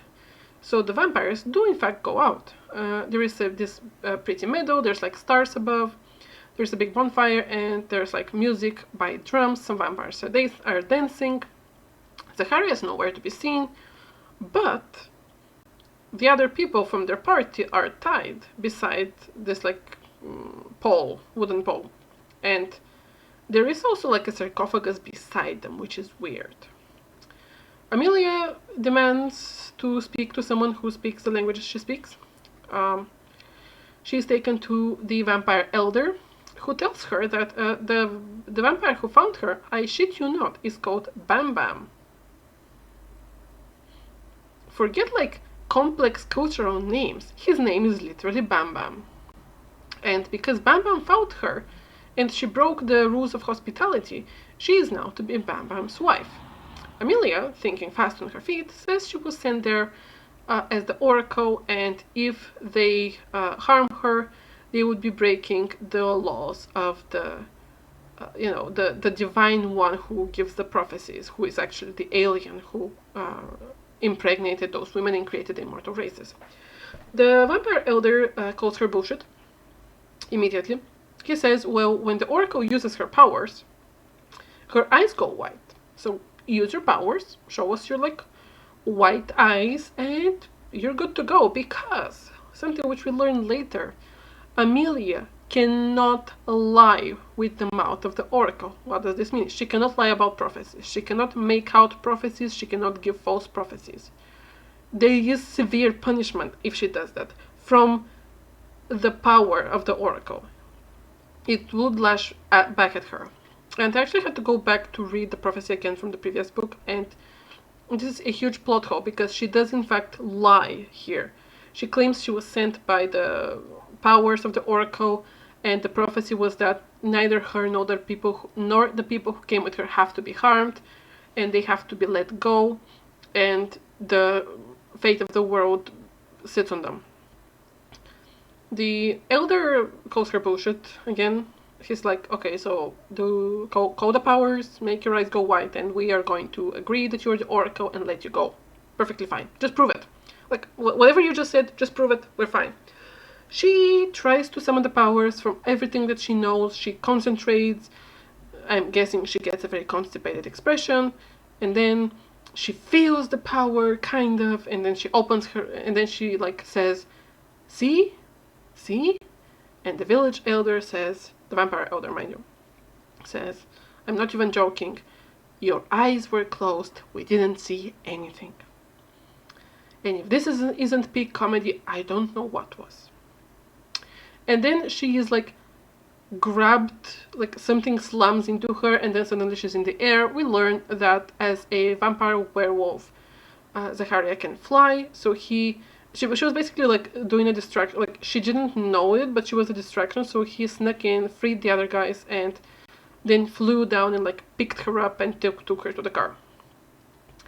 So what has actually happened? Also, the vampires never show up. The vampires are mentioned to be this huge, scary force which one should not mess around with. They should be very polite because they're very dangerous. In the end, they literally do nothing. So what actually happened there? What happened there is Alex, being the complete brain-dead moron that she is, and completely useless.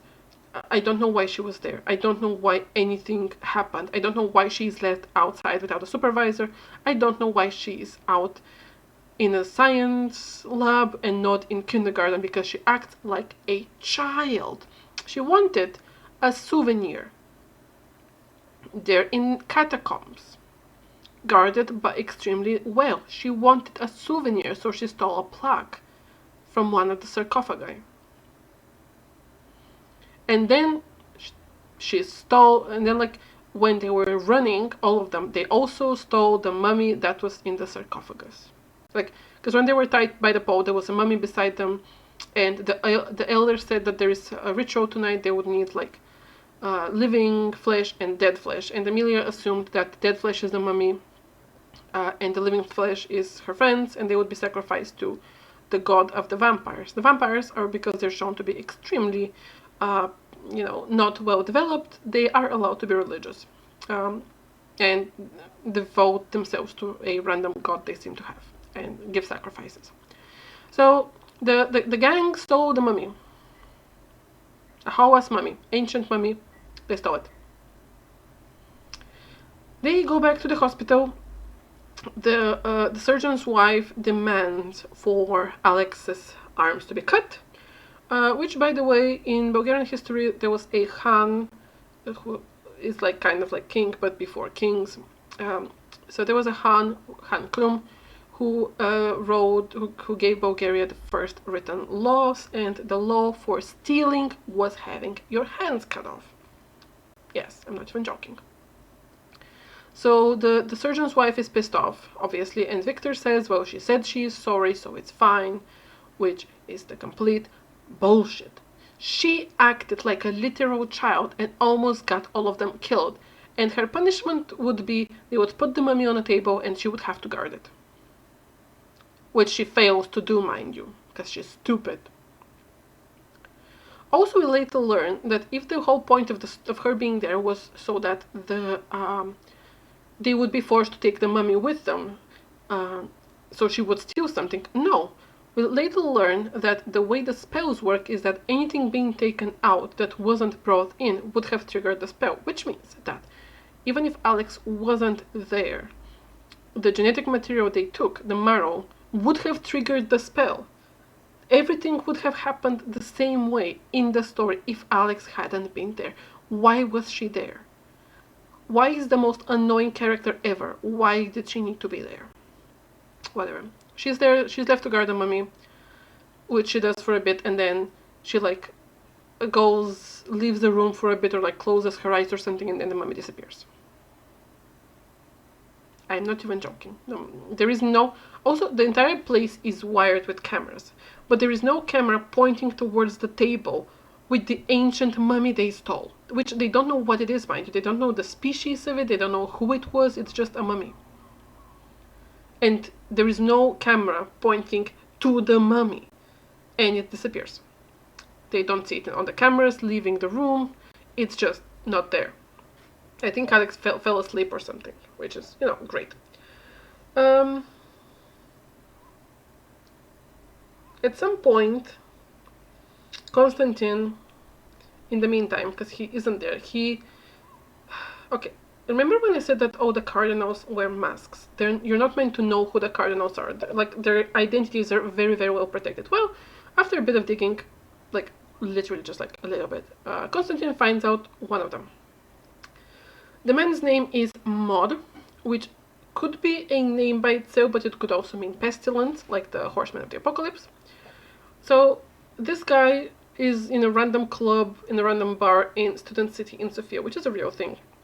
It's a place where all the dorms and apartments for the universities are, and it's just like bars, gyms, fast food, and dorms, and like drunk college university students. It is a real thing. I've been there. I mean, I haven't studied in Sofia, but I've seen the place. So Constantine goes to Mod and says, bro, just, you know, like, tell me what's the evidence against Mikhail, blah, blah, blah, what happened there. And Mod's like, nah, bro, I can't tell you, it's a secret, I could lose my job. Like, I'm not even supposed to confirm it's me, but you already seem to know it's me. And Constantine's like, bruh, I mean, obviously, not like that, but you kind of get the gist of it. Constantine's like, but bruh, since Mikhail is like imprisoned, I have so much work to do, I don't have time to fuck, it's super boring, it's so many responsibilities, it sucks. And then Mori's like, man, your life truly sucks, let me tell you what happened.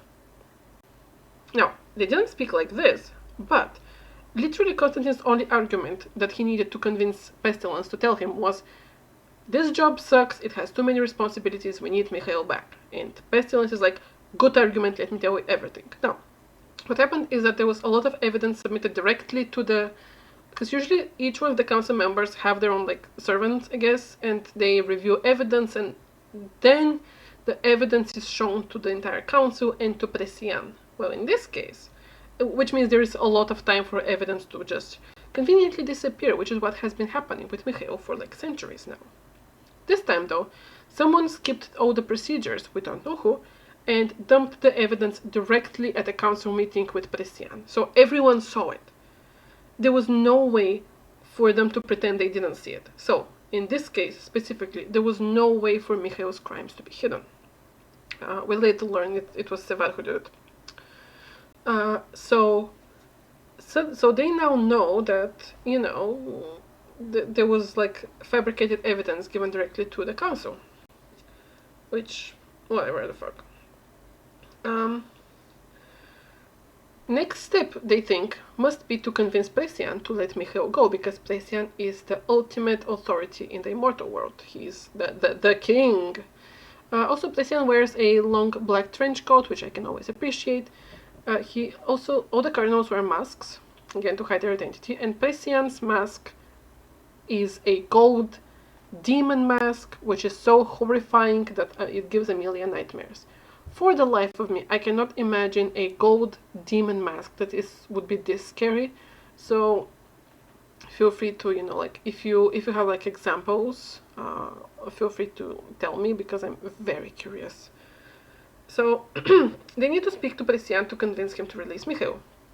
So what they would do is the Amelia and Constantine think to do is they heard that basically what Pestilence told Constantine is that there is going to be like a ritual for the nymphs on one of the small places by the sea, and Presian, who usually never shows up but he's always invited by default, would be there. So he's usually like, his schedule is booked like years in advance, and he's always in Procalia, so literally the only time to speak with him would be at this event if he is willing to speak to them.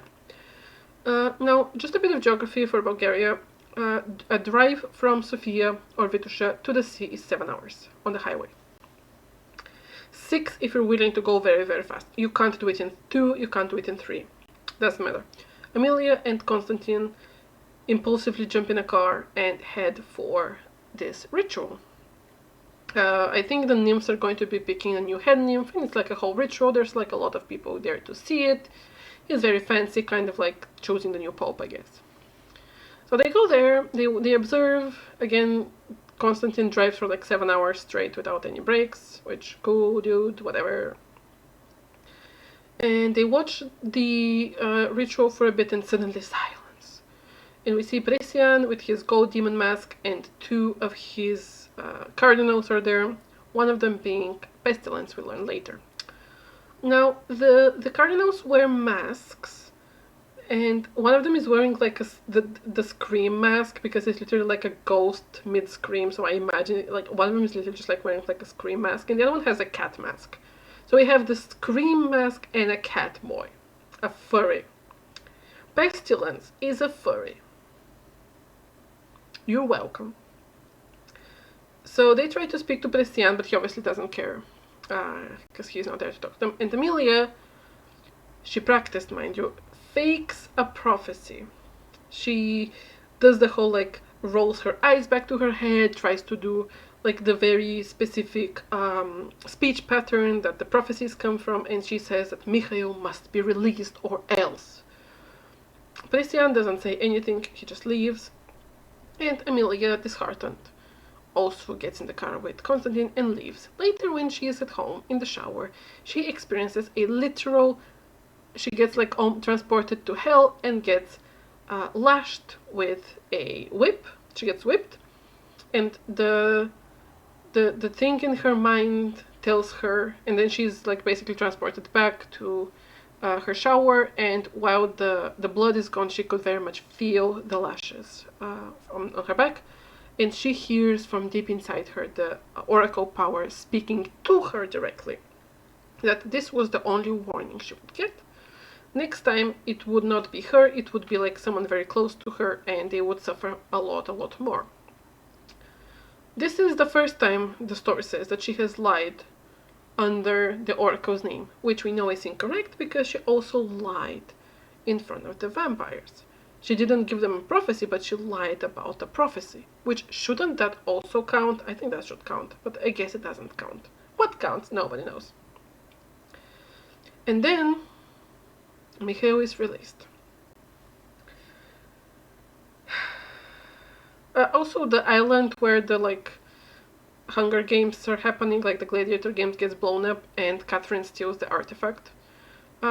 We get a scene before this when Constantine is trying to convince Diana to not to go. So he tells, first of all, he takes her to like an underground cage fight where she could see similar immortals to those who would be there.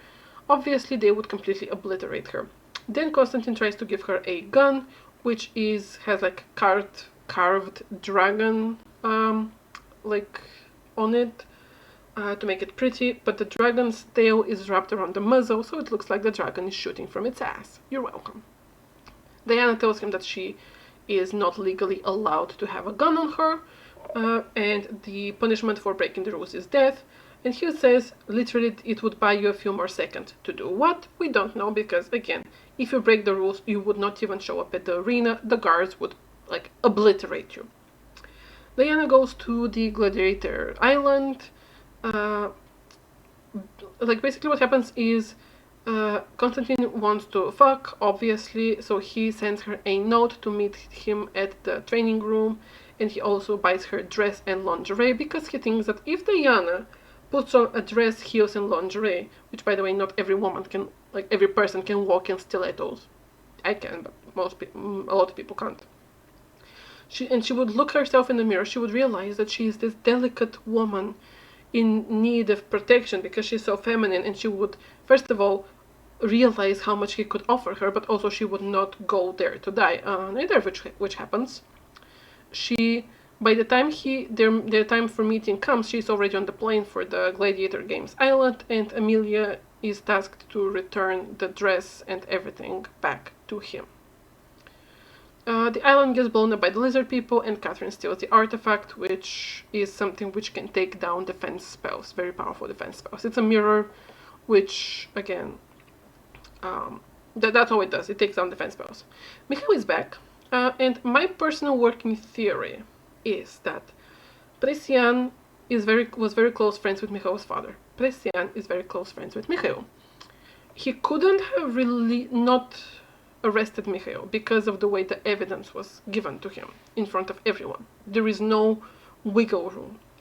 But Amelia giving the prophecy in front of so many people and using Mikhail's name specifically, nobody knew that the prophecy was false because the punishment came much, much later. It actually gave Presian the necessary reason to release him, because if there is a prophecy, everyone knows the oracle cannot lie. If there is a prophecy that says that Mikhail has to be released, then Presian has a very good reason to release him. Presian has a very good reason to release his friend, who there was very solid evidence. It was fake evidence, but it was solid evidence. He genocided a whole witch clan. Amelia gave Presian the reason and the right to release someone who at that point is a known murderer of multiple occasions and just hadn't been arrested because of favoritism from the boss. We're supposed to be happy about this. Well, I'm not. I think that's not what we should strive for. As, no. He was back. Due to the false prophecy. Amelia tells him Amelia basically admits that she only went back with him all those months back when he saved her life and then died and then was brought back to life to steal the ring. Mikhail was betrayed by his fiancée, who later killed his family, and he killed her. And Amelia never at any point really feels that much of a guilt, because she is technically lying to him. She never tells him, she tells him all those months later that she needs the ring. And the ring was the reason she went back to him, not because she loves him. Right? So, this is betrayal, but Mikhail says, no, this is us communicating. You telling me you were with me under false reasons because you came to steal from me.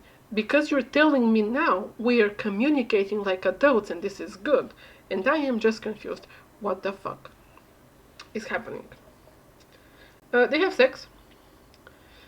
He eats her out and she is in disbelief. She is scandalized. She is clutching her non-existent pearls.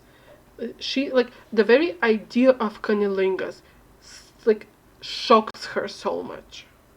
I'm not even joking. This is where we're at.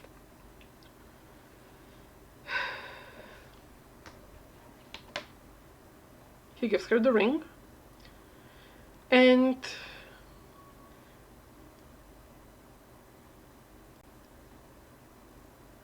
she admits it all in front of everyone.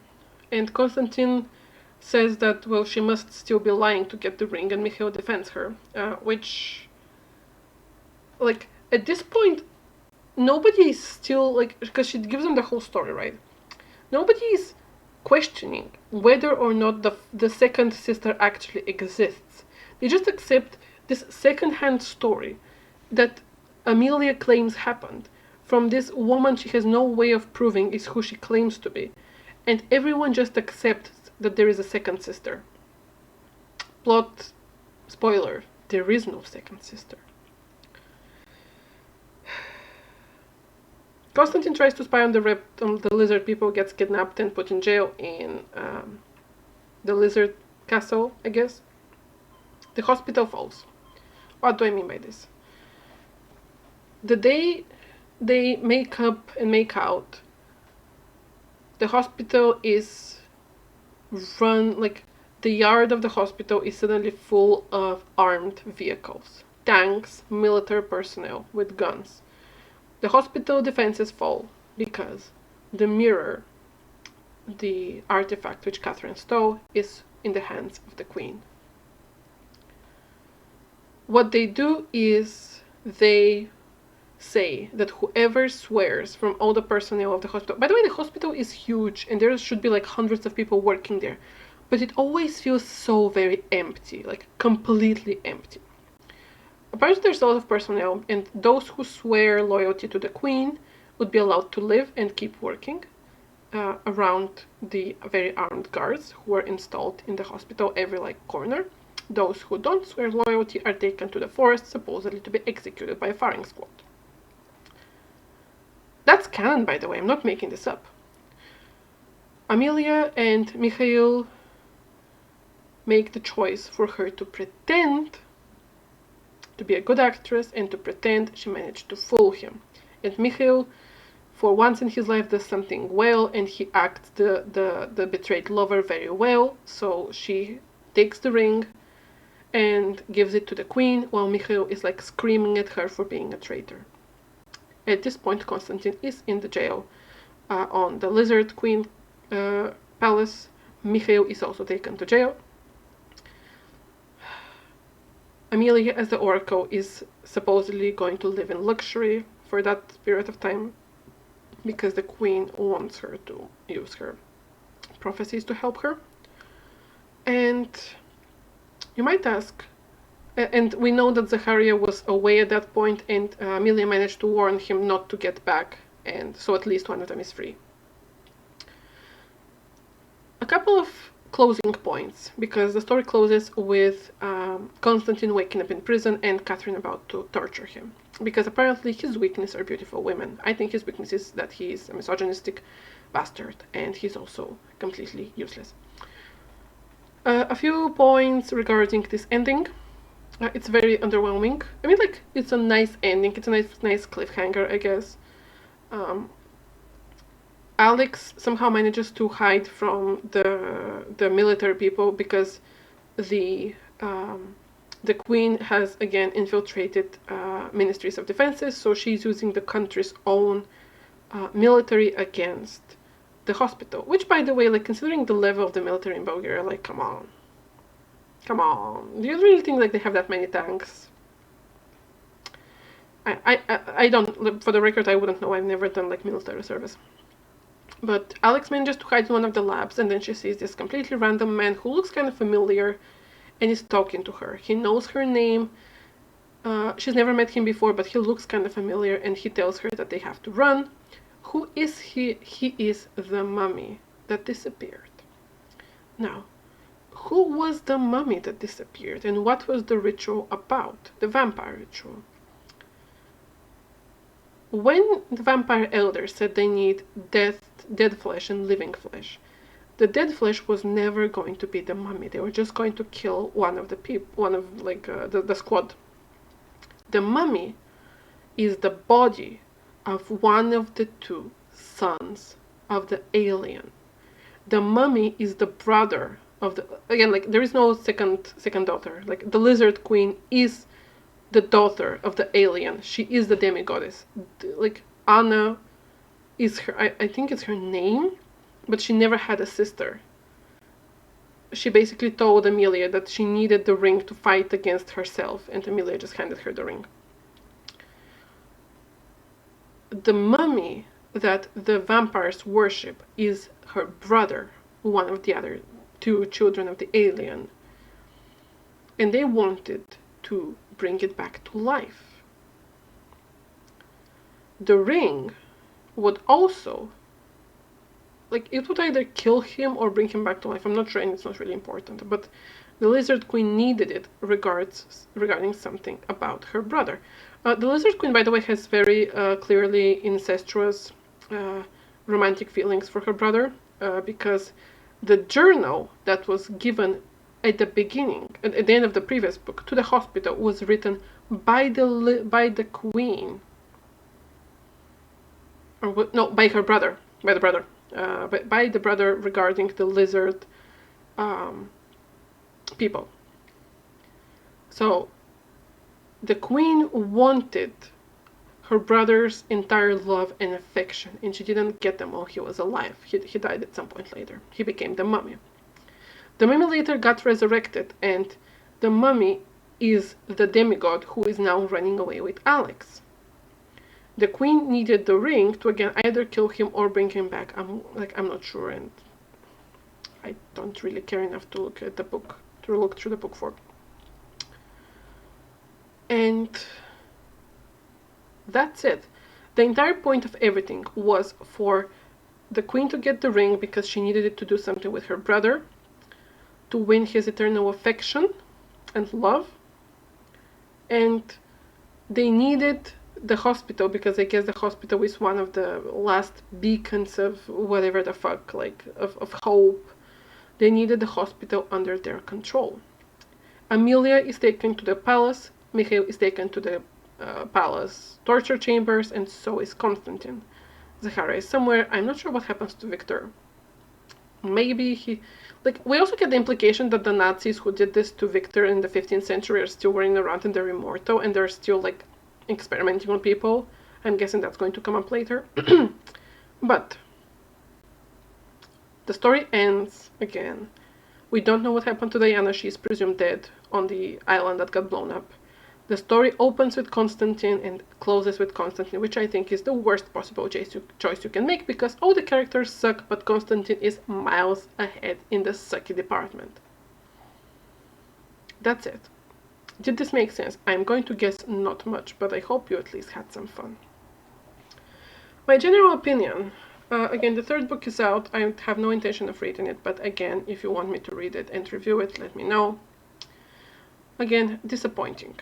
That's all this was. Disappointing. I was very, very disappointed because the first book showed a lot of potential and this one actually got worse. We still have this very specific style of expressions which are common for someone who has been reading books in English. So there is direct English expressions directly translated into Bulgarian, when Bulgarian has our own different expressions for stuff. And I think this is something which an editor should have caught, but they didn't. There is a playlist in front of the book, and one of the songs is Dream On. I don't think this book has anything in it that's worthy of Dream On being on the playlist. None of the characters are likable. None of the characters make sensible, normal adult decisions or use their brains in any way that makes sense. Alex is horrendous. She acts like a child. At first, when I misread and I thought she was 17, and I thought, okay, so she's okay to be useless because in vampire age she's basically a baby, but why are they taking her with them then? No, she is 70, which means she has no excuse to be like that. The vampire Bedouin, why? Just literally why? I don't understand. There is something that's going to happen in Russia because Catherine had to check something there. I think there's like a government facility or something, which I assume is going to come into future books. But we don't really see it happening here, which is fine, you know, because it's such a tight-knit series. It was originally going to be a trilogy, but now there's going to be 5 books.